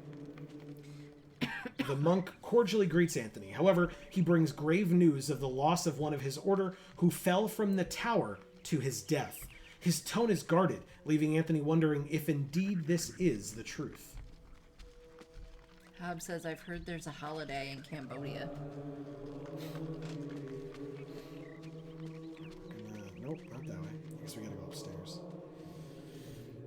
We spoke to these people. Oh, there's a door here as well. My bad. Muffled voices emanate from inside the bishop's visiting chamber. However, the door is locked, and Anthony will need the bishop's key to enter and to gain an audience with Charlemagne, because knocking would just be ridiculous. Right. Hob says, okay, Palpatine. He did look like Emperor Palpatine. That's a good point. Why are we walking like this? Again. Our heads look back.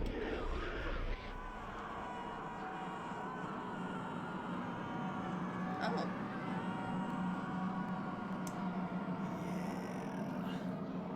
Pious Augustus. Okay, so it definitely was. Mm-hmm. Ellia. She is not damaged. No. However. Nope. And now if we go this way, first of all, look at the floor. Oh, it's people screaming. Yes, and you can hear them screaming as well. Yes, I could hear people screaming, but I didn't realize that their heads screaming was the floor. What the actual fuck? Yeah, and then, for more horror-based things, the hand slowly opens. Cradled in what appears to be a leathery hand lies a mysterious book.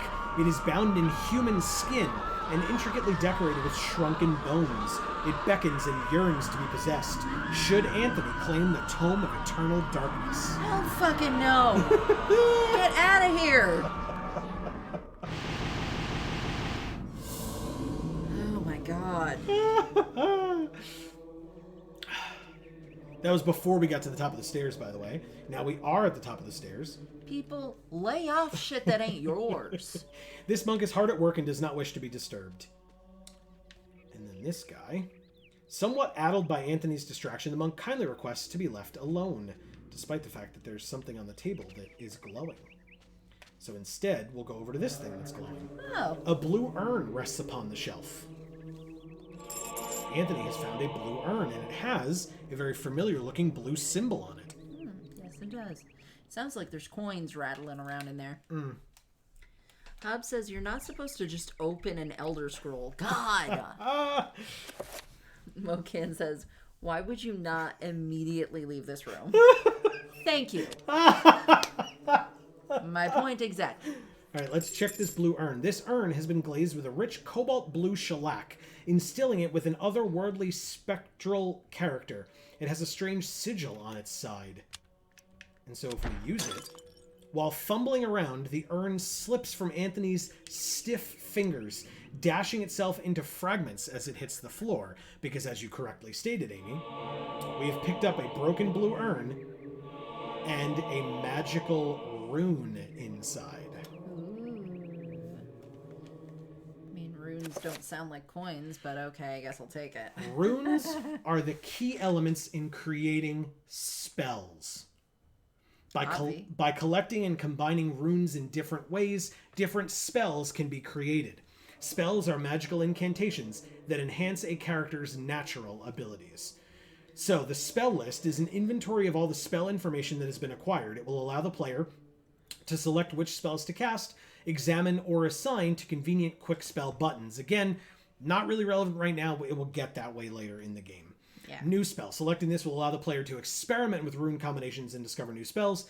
And then runes, this section is an inventory of all the components of magical spells you have acquired. Quick spell. With this function, the player can review their current assignment of spells to the quick spell buttons. So if we look at new spell, we do not have enough components to attempt to research spells at this time. So we leave. Okay. Mokan says, how do you know what runes sound like, Amy? Yeah. Sideways look. Yeah, Amy. Because they don't sound like anything unless you read them. In which case they do. A bewildering array of books and tomes, sorted neatly on a set of shelves. Mostly books of a religious nature, they sit beneath a skein of dust, as if no one has touched them. What is a skein? I mean, a thin layer, I assume, just based on context clues. I've literally never heard of that in my life. Then the same thing there. Oh, he moved! Get it. Quick, quick, quick, quick, quick. Get the thing. Yes. Anthony reaches out for the medallion, but the monk says that it is a venerable artifact required for his research and should not be touched. Well, fine. And then we go over here and examine that area, which is nothing. And so I guess we go back downstairs.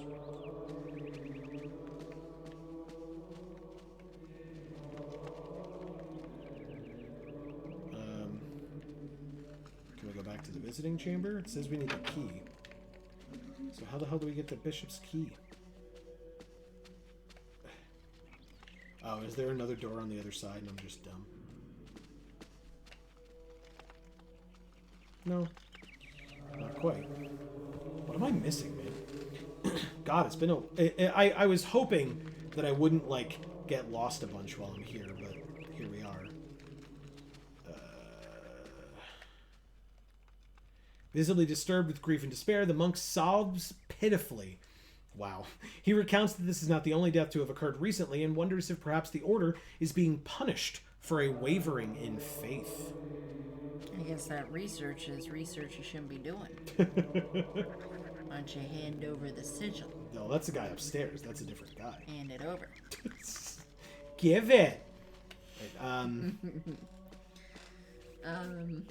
oh, jeez. more upstairs. Hobbs says, name of the rose vibes.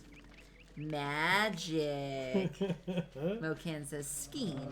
A length of thread or yarn. Okay. Well, I've heard of a skein. Oh. Which is a length of thread or yarn. Can we, like... Where the hell is this key? Hobbs says, can we dunk the monk? I wish. Mocan says, or something that forms part of a complex whole. Okay. Also not what they were talking about here. No. Alternatively, the shape that geese fly in. Or Cool. a group of flying geese. Yeah, so none of those definitions works.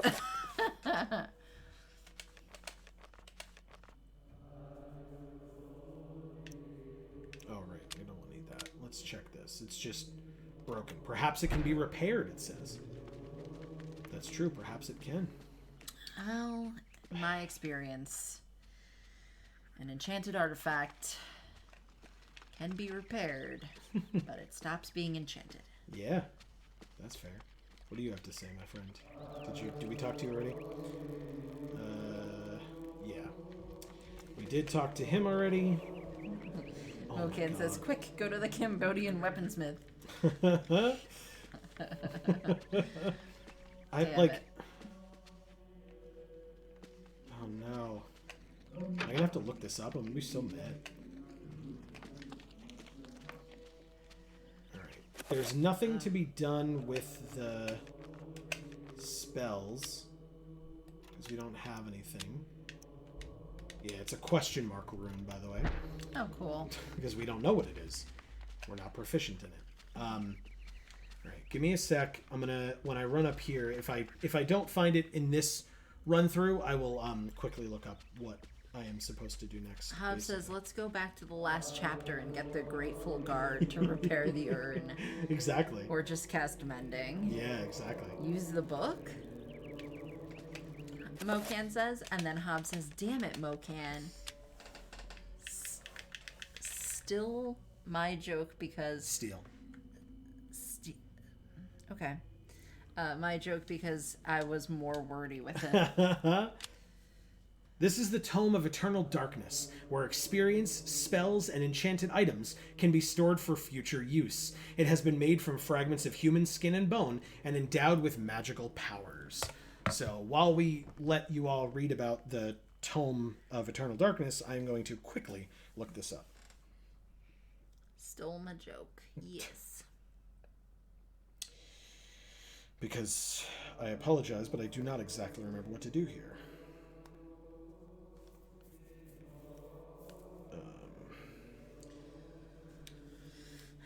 Okay. And we're going to try to do this on my phone, which is definitely going to be just super easy. Oh, actually. Huh. Maybe That's not as helpful. hard as you think. Yeah. Come on. Blah, blah, blah. It's giving me, like, story points, which I definitely don't care about. I mean, this will give you tons of story points. We could open up this book and read the story. Can't we? No. Definitely not. But it will decode the wall hangings in the office for us.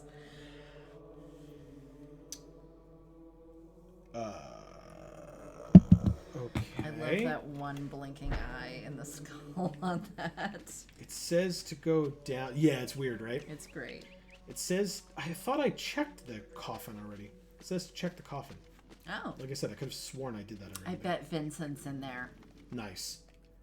A funeral casket made from unfinished wood. It is not properly sealed and could probably be opened. Should we open the casket, Amy? Yeah, climb in. Oh my god, what is What it? happened? This devil's work. We should get out of here. You have proven what we have feared the most. This poor man has been the victim of great evil. Look how his body has been defiled, as if something has burst out from inside him. Here, take this for your protection. And find the bishop. He must be informed of this horrible discovery. Why is Anthony still here? Who even is he? What is he doing here? We got a Scramasax. Oh, so this is not the... Gladius? Right. It is not. It looks exactly the same. It is a Scramasax. Okay. You know. I don't know what the fuck that is. No. Sure. But yeah, so we can see it's like alien, right? Like something burst out of his chest. Yeah. Peering inside the casket, Anthony sees the body of a monk. His raiment is that of his order, stained with blood that has seeped from many grievous wounds. It is a truly disturbing sight. So now they say that we should find the bishop, who is now still in here, it seems. But now we should be able to go upstairs because this whole area has cleared out of monks. So it's very likely that the upstairs area has cleared out of monks as well. Oh, good. So we can get that sigil then. Exactly. But...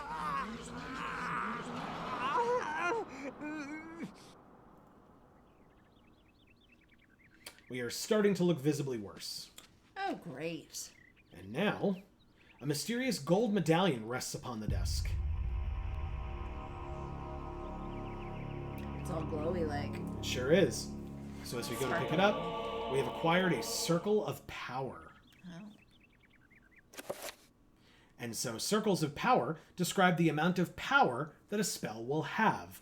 The more points within that circle, the stronger the spell will be. Ah. So this is a 3-point circle of power.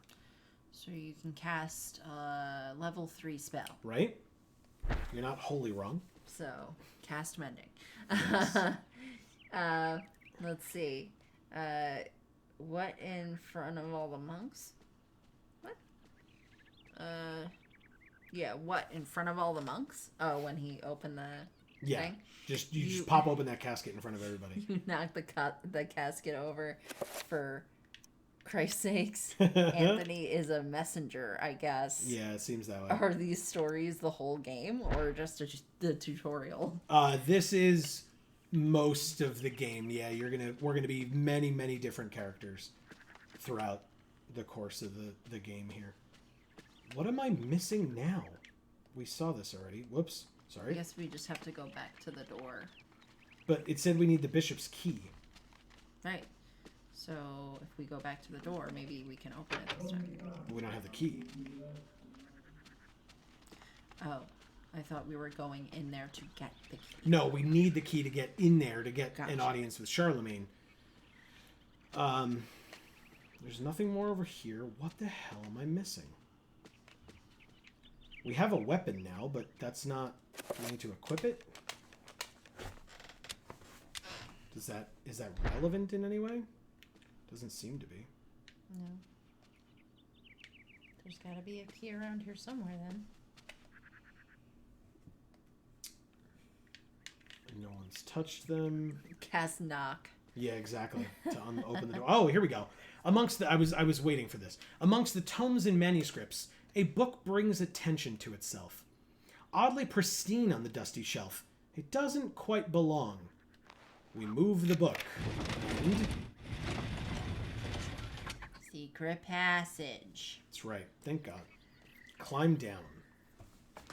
Hobbs So now- says, I just keep thinking how Christopher Lee was a direct descendant of Charlemagne. Oh, that's awesome. Amongst the many other awesome things about that man.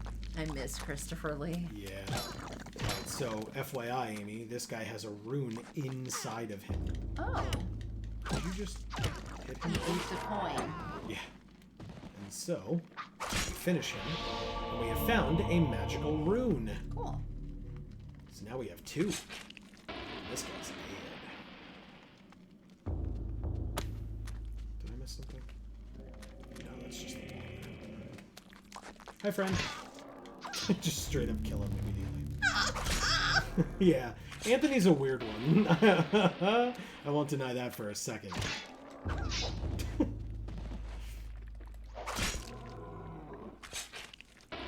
He had a tough time following that spell, you know? Oh, he looks messed up.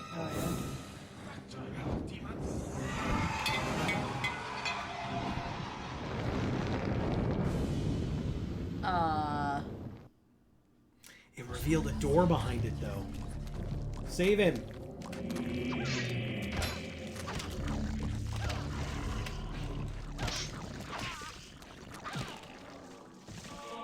Hey, I got a torch. Sorry, I didn't mean to do that immediately, but we killed that guy. We killed this guy. We acquired a torch, if you didn't see that. I did see that because it made the room significantly darker as soon as we took it.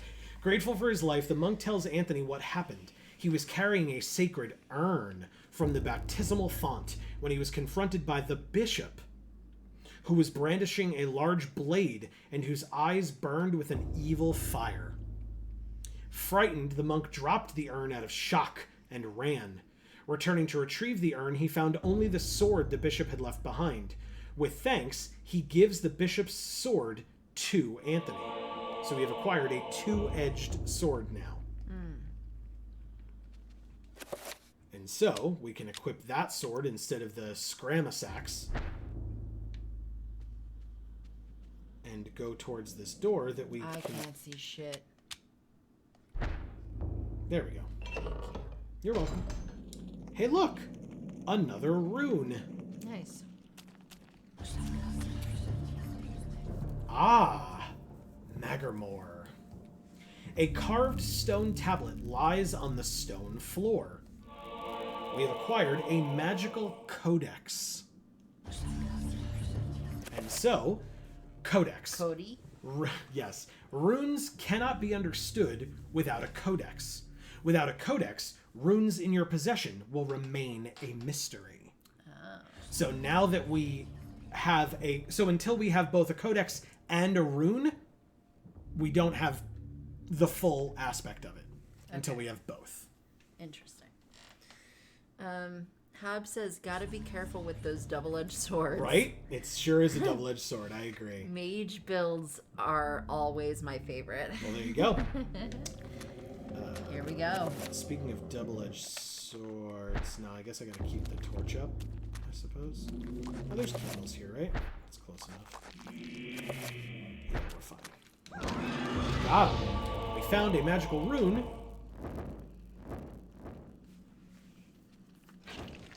And then if we equip our sword, we can finish him. Then re-equip the torch so we can see again. And then if we check, by the way, whoops. Now if we look at our runes, one of them is glowing. Magarmore, item. Okay. So we now understand it because we have both the rune and the codex describing the rune or explaining it.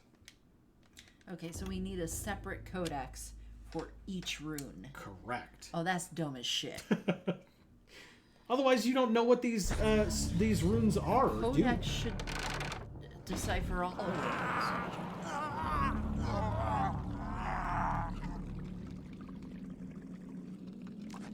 We're a little messed up. Hey, look, they're gonna fight each other. Oh, hi. Where's my sword?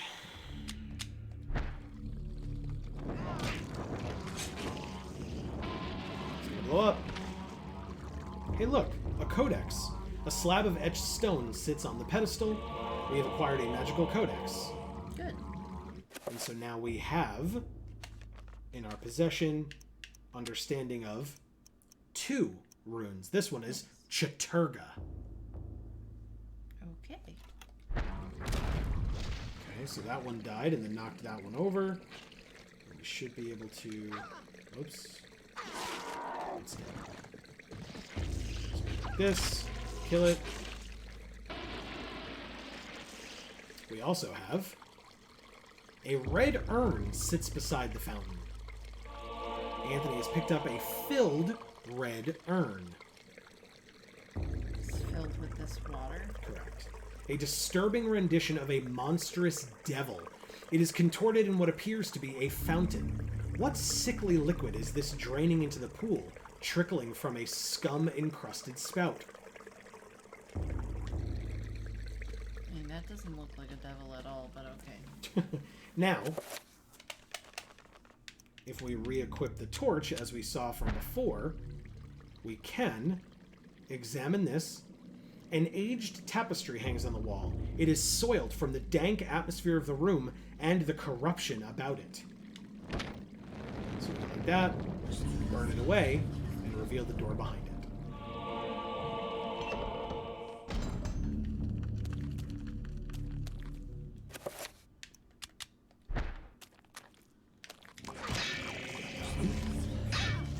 Oh, get the other one. There we go.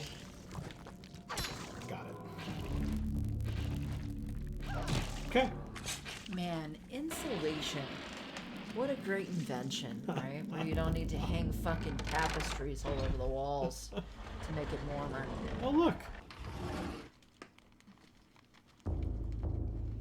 Hey, dude. Come back. Nope. Just leaves. Okay, fuck you too. Amazing. All right, and so, look what we have here, Amy. Antarok. Nice. An ancient stone tablet leans against the bookshelf. Hab says just Gatorade when talking about what the fountain is. Yes, holding. So, now we have Chaturga, Magarmore, and Anterbach, or it's Anterbach. So, project, item, and just Chaturga. So, if we go over So I guess here... that's a proper noun. Yes. So if we go over here, amongst the books on the table rests an ancient scroll of what appears to be paper. We have acquired the enchant item spell scroll. Nice. So we can enchant, we can re-enchant our broken urn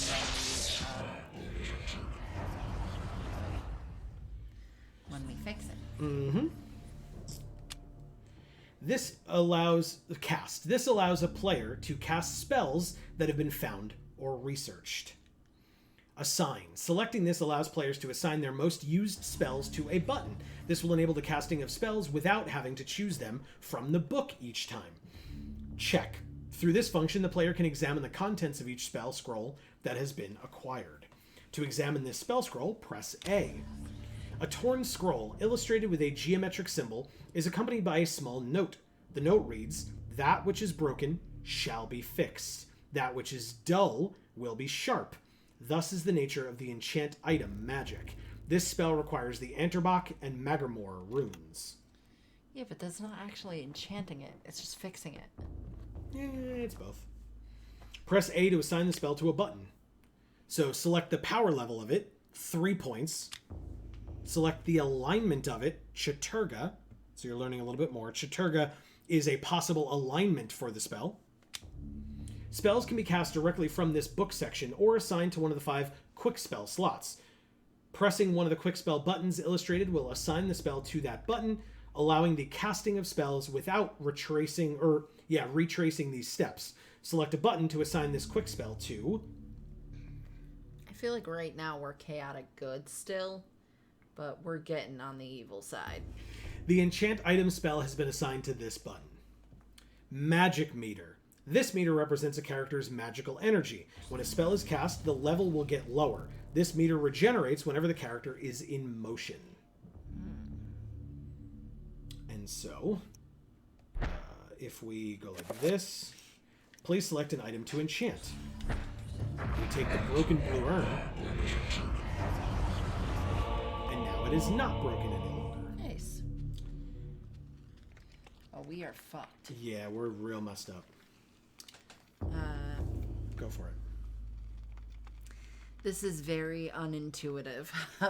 Yeah, it's a lot, but it gets better because there are going to be a lot of spells and stuff, and it gets a lot more understandable and manageable. I think. I mean, again, I've played this many times, so like I understand it now.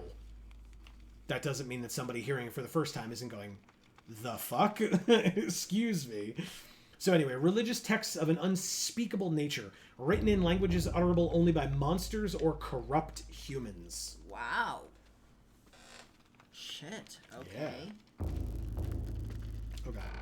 But we look like a corrupt human, so Don't maybe we? we can read it. Well, it didn't really give us that option, but we Maybe can later. go back over here. And drink the Gatorade. That'll help us hydrate. Dunking the urn into the foul-smelling fountain, it becomes filled to the brim with rank fluid. It is a lot heavier now, and right with fodder. We have picked up a filled blue urn, so now we have the blue urn and the red urn filled with all this liquid, which I think means we go back this way, but I don't actually remember. Again, this one's... So just the standard Bible. Got him. Oh, here we go. Yeah, thanks, Hob. That's awesome. An iron plate in the floor is carved with 3 curious circles. Dried splashes have marred its pockmarked and worn surface. So basically, if we use this, although the urn appears to sit correctly in place on the pressure plate, it does not appear to be heavy enough to depress it. Yeah, because we need green. Exactly. So, Abdi. we use this one as well. And the same thing. And so then now I don't know where the green one is. But we gonna find it. I guess. We're sure gonna try. So by the way, the bishop passed through this secret door. There has to be a way to get through it. So that was the bishop, by the way. If you slash it with a sword, I'm gonna be so pissed, because that is gorgeous wood. I am not going to slash it with the sword. Because as we were discussing earlier, sometimes the thing in the room does actually open the thing in the room. Oh. Sometimes. Sometimes. Not always, but sometimes. Hob says, yeah, things have to be really heavy to get me depressed too. Nice. Amazing. Love it. That's good. Oh.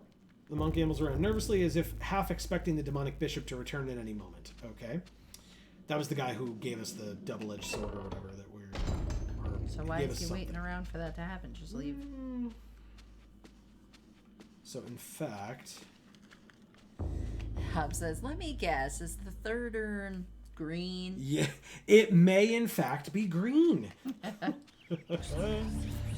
I don't even honestly know if I'm supposed to be all the way back here or if I was supposed to have stayed down there to get the urn, but here we are. I'm gonna still try to like Igor. Yeah, I'm gonna still try to go through this damn door, and it's not gonna work. They're still talking in there, it seems, despite the fact that we saw the bishop. So yeah, I think I was supposed to have stayed back there. God damn it.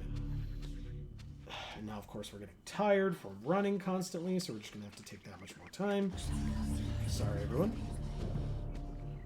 But we should listen to the ladies whisper. In fact, do you want to walk through this room while I, or these rooms?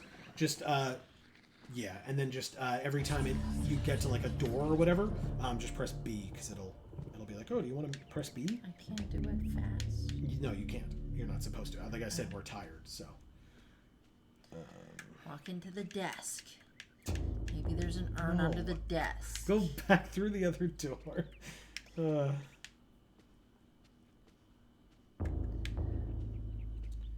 anything else? We're walking like a zombie. Oh, because we is a zombie. Okay, I figured it out. I can't do it. You just had to press B to go down the stairs. Sorry, my bad. Yeah. Okay, so what we were supposed to do is in the room that we got that torch. There's some things. So if we equip the torch in this room, we see the urn. Technically, Anthony has acquired a piece of a broken green urn. Anthony has acquired a piece of a broken green urn. Mix. This function allows the player to combine 2 or more items from the inventory into one. So, for example, mix with this. Anthony has assembled 2/3 of a broken green urn, combined with the 3rd piece. Okay. My bad. So we go through here. Let's cast our reparative spell. Yeah, we will. It's called enchanting, thank you. Whatever. It's not enchanting it. It's just repairing it. I know. Oh, wait. I'm doing the wrong thing. Hub says, Anthony better find a healing spell. Oh, look, the Gatorade is, like, making us all, well, it was just... fire poops. It was just the spell. Gotcha. Dunking the urn into the foul-smelling fountain, it becomes filled to the brim with rank fluid. It is a lot heavier now and rife with foam. So we get the filled green urn. I don't get fiery poops from Gatorade. I do, however, get heartburn from Powerade. So... I think both are disgusting. So there you go. Okay. Mokan says our first spell really was mending, huh? Yeah, it really was. And now we have opened the door. So we go through the door and we're in another one of these weird hallways. It looks like a mine shaft. Kind of. With some mold on the walls. Mm-hmm. And so... Hey, look. There he is. So... you have come to return my book. Very well then. For your efforts, I promise a quick and merciful death. But I'm giving it back to you. Ow. Rude. Ow. Shit. Thank you. Ow. Wow, killed the bishop. Sure did. I was not expecting it. Got the bishop's key. Killed the bishop. Or finished the bishop. Killed this blue guy by stabbing him right in the ass. Killed this guy. Sword him in the butthole. And stab him right in the ass because he is literally just a pair of legs and an ass. But we still got to kill him. And then... a shrine to a god that bespeaks of an ancient evil that graced the earth before mankind walked its valleys. Good times, huh? But guess what? Now we have the bishop's key. But also...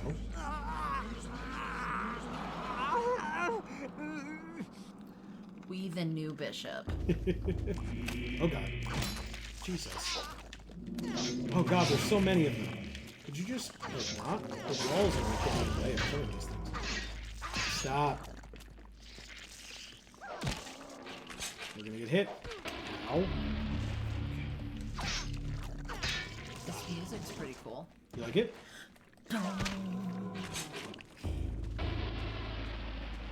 It's like almost the Law and Order sound. Don't. Oh god. Stop that. Aha! Got him! And you? I'm gonna kill that guy first. Jesus, there's so many of them all of a sudden. Hobbs says lemon lime Gatorade is nectar from the gods. Unlimited power? Oh my god, it's Pennywise. What is that? Scorpion? Kind of. Oh! I forgot about this guy. Yes, I forgot about this little guy.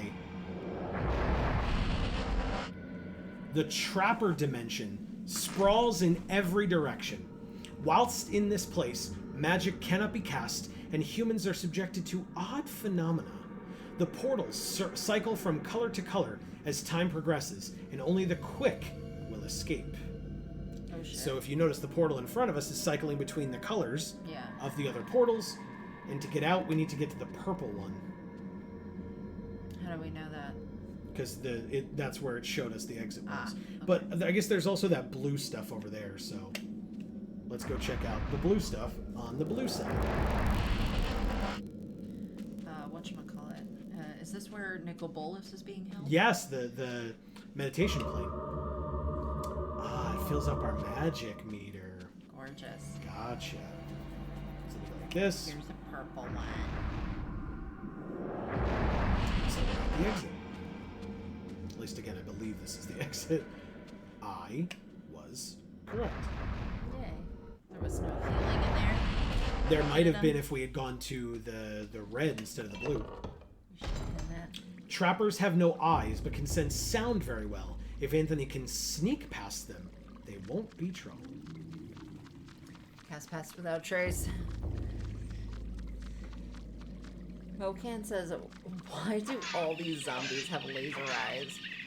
Yeah, it's like as soon as you hit them once, their eyes start to... Yeah, it's just the depiction of them affecting her sanity. Oh.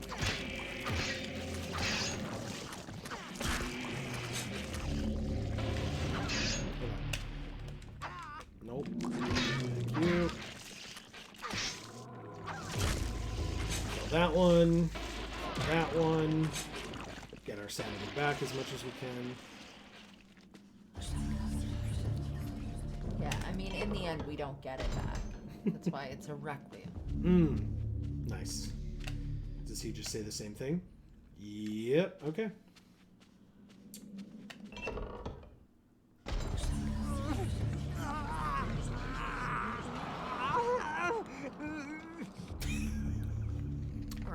Are our eyes gonna be laser eyes? No. Because we're a zombie now? Oh, God, we move so slowly. We are a bit of a zombie, aren't we? Yep. And by a bit, I mean very much a zombie. Yeah. Straight up fucking dead. Ah, hell yeah! I didn't realize it was going to be this early. Oh, who is? It's a new friend. And it blocks off the exit, so we can't even run. Stab him in the nuts. No. Get the head. Get the head. Yep, and the other one? No, get the head. Get the head. Ow. Swipe at the weird, It's like, draining our incorporeal parts of his legs. No, you gotta... It has 3 faces at the top, and when you cut all 3 of the faces off, it dies. I feel like you killed it pretty quickly. Thanks. Even though it seemed like it was supposed to be a boss. I mean, it drained our magic pretty considerably. So, like, later in the game, if you have spells besides just enchant item that you want to cast, it might be bad if you're running into enemies that are draining your magic damage. Mocan says, jump over the banister? Yeah. Like, that's not an effective barrier. Fair. Okay.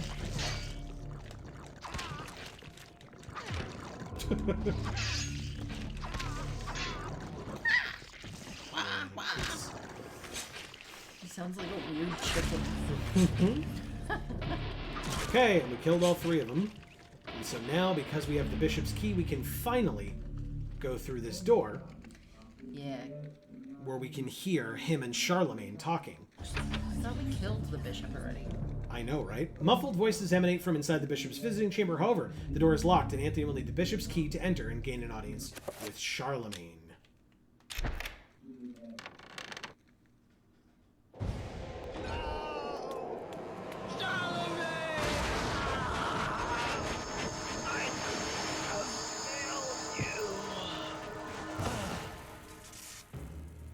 You are a fool for trying to save him, Anthony.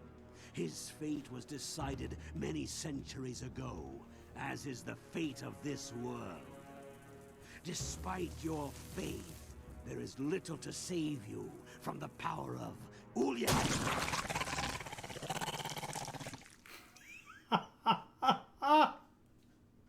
Dude. Okay. Chapter complete. Yeah. It's always like the worst thing happens, and then that's the end. Yep. Speaking of that's the end, it's exactly 10:30 as well. Mocan says, I just love these guys all staring at him. Yep. Hob says, And so, can we get this yet or no? No, we cannot. Okay. So yeah, we will continue this. We did things. Next week. I mean, first of all, if you're watching this on the VoD, let us know in the comments what you think. Amy, my question to you and to chat as well while Amy is saying, what do you all think of this game so far?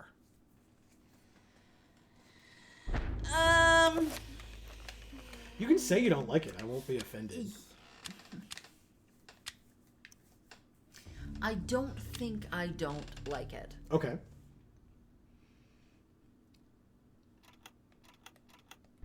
Is there more to that sentence?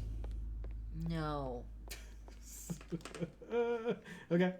I don't think there is. Okay. Do you hear that? Yes. Mocan says, also, why does this book slide open like the Pokedex? It's weird, right? My thoughts are neat. Hub says, I gotta see how this ends. Good.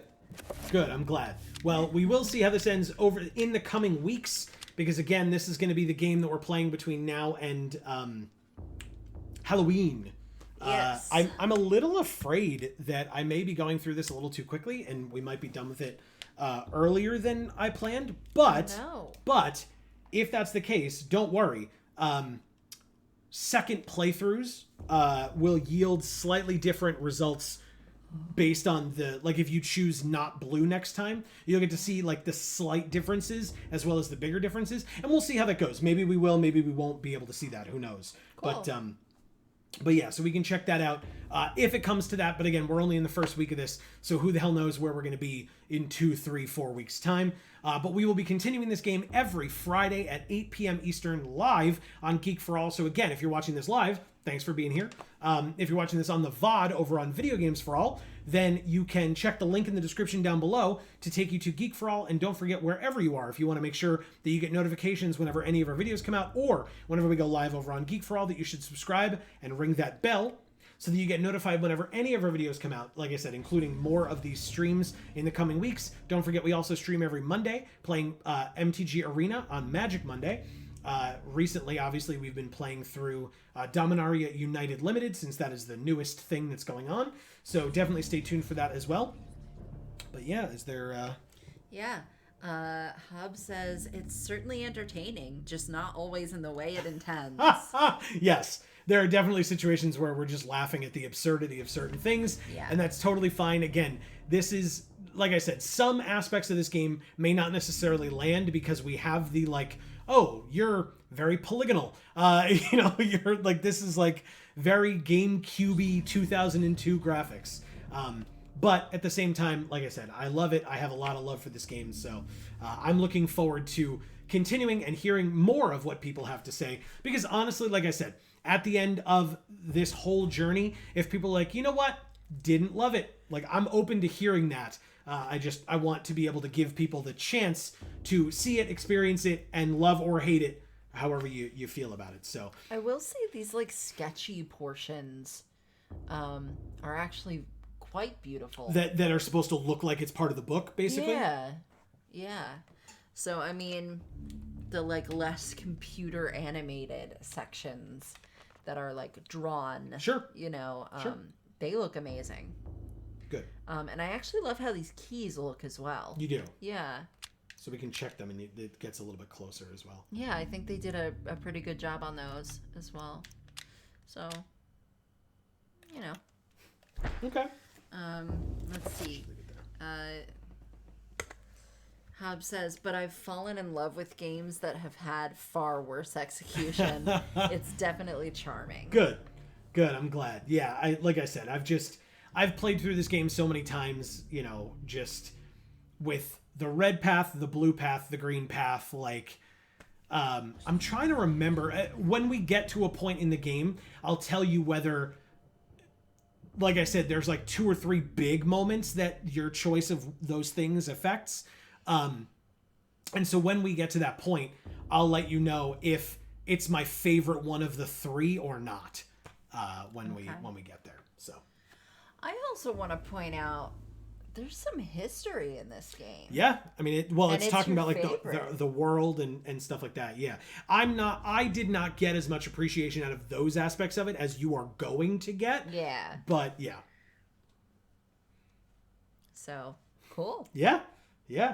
Because for folks who are unaware, when we review the Magic story, especially, but like in life in general, because it's Amy's personality, but when we review the Magic stories on JAR here on Geek for All, Amy definitely gets to delve into historical references and or like allegories that are being made by the story or that could be made by us, etc. Yeah. That's much more your thing than mine, but yes, this game definitely like kind of goes through all the different eras and different or many different eras and many different countries and characters and things like that. Yeah. So, yeah. Cool. So cool. And it tells you the year too. So it's Yeah. like it gives you like almost all the context, right? Yep. It's like it plops you in. Yeah. But it's like, here's the place, here's the time, here's the person, right? And I'm just like, ah! You know, and then it's a dumb story about vampires or zombies or shit, Yeah. you know, but Which is it's perfect. got a history, Nah, so, it's great. you know. Yeah. So, not to say I like it, but to say I'm surprised at how much you like it. Okay. So. Good. I'm glad. So yeah, we'll be back next Friday at 8 p.m. Eastern for more of this game. So definitely stay tuned for that. Obviously, the VODs go up on Saturdays at noon on Video Games for All. So if you're not able to make it on Fridays, totally understand. Amy, it's a bit of a shorter list this week. I understand with a newer game and not necessarily a fan favorite, because the whole point of this is for me to show it to people, right? I have not heard this game among people's like list of favorites. And yet it is for me, so it's what we're doing. Welcome to it. But we still have some awesome folks to thank from chat tonight. Yes, we do. Hob, thank you so much for being here and being so active in chat and leaving Agreed. so many comments on our other videos as well. I really Always. appreciate how interactive you are. And engaged. It's super helpful. Mocan, thank you so much for being here. And you also very engaged tonight. I really appreciate how consistent chat was this stream. Correct. It was, very great. Erica was here as well. Tried and true. She's amazing. Love her. Nightwing was here tonight, which was a wonderful surprise. It's been so long since we've seen Nightwing. Great to see you as always. I really appreciate Nightwing being here. Yeah. Marcus popped in really quick.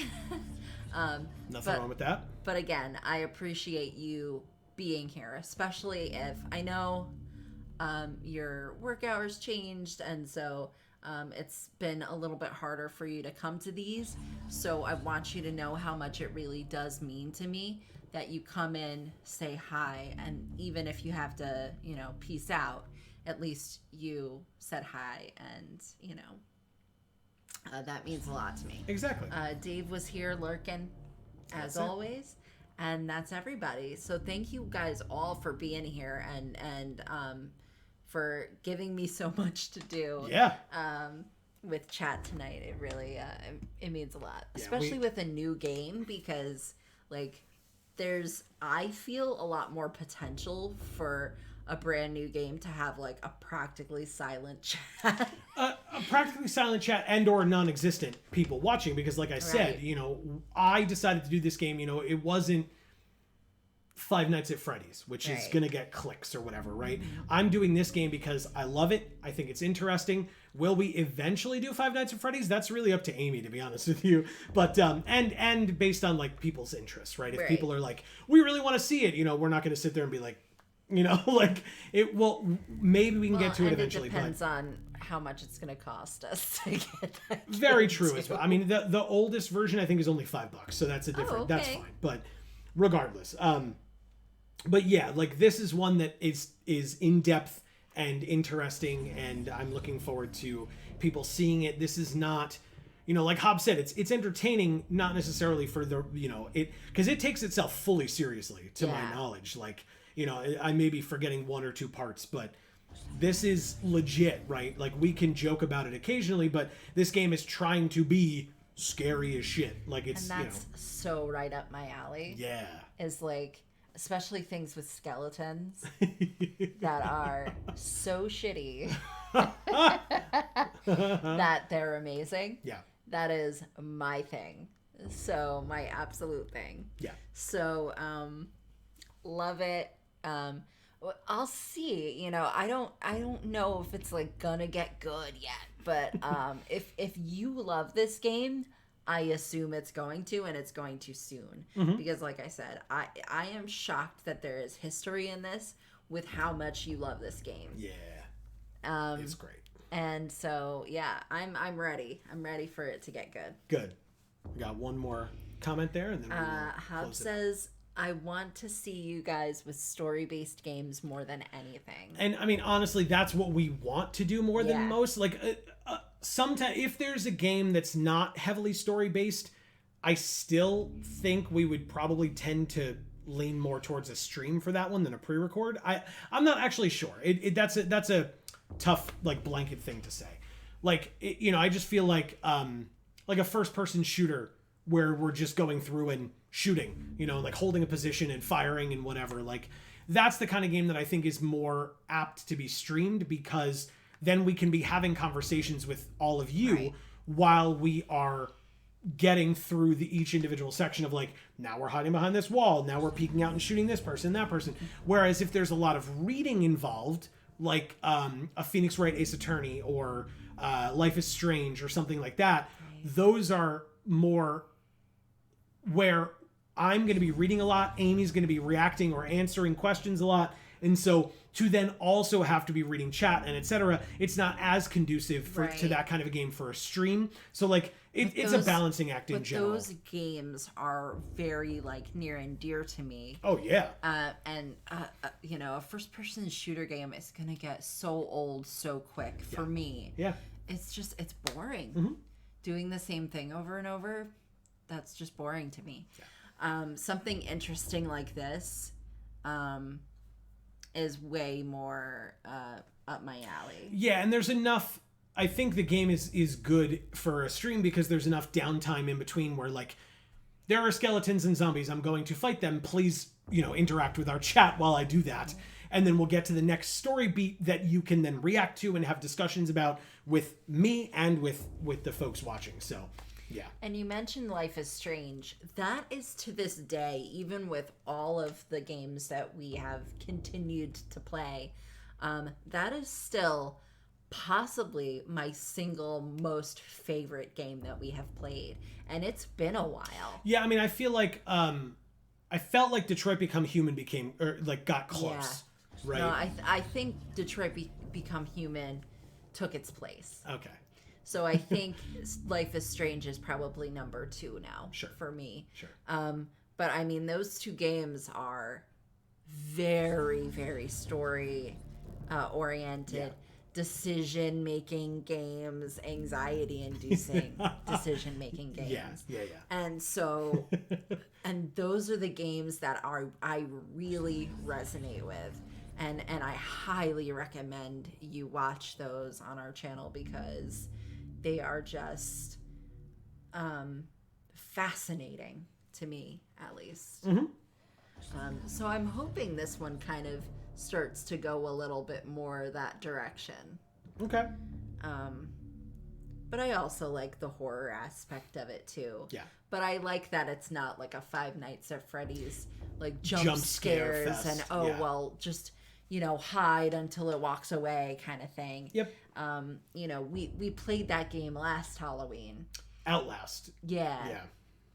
Where like it was like, okay, hide in this locker until the person leaves the room and then, come out. And I liked it because it still had a story element and it didn't last forever. Yeah. It was a short form enough game where playing that, it didn't get old.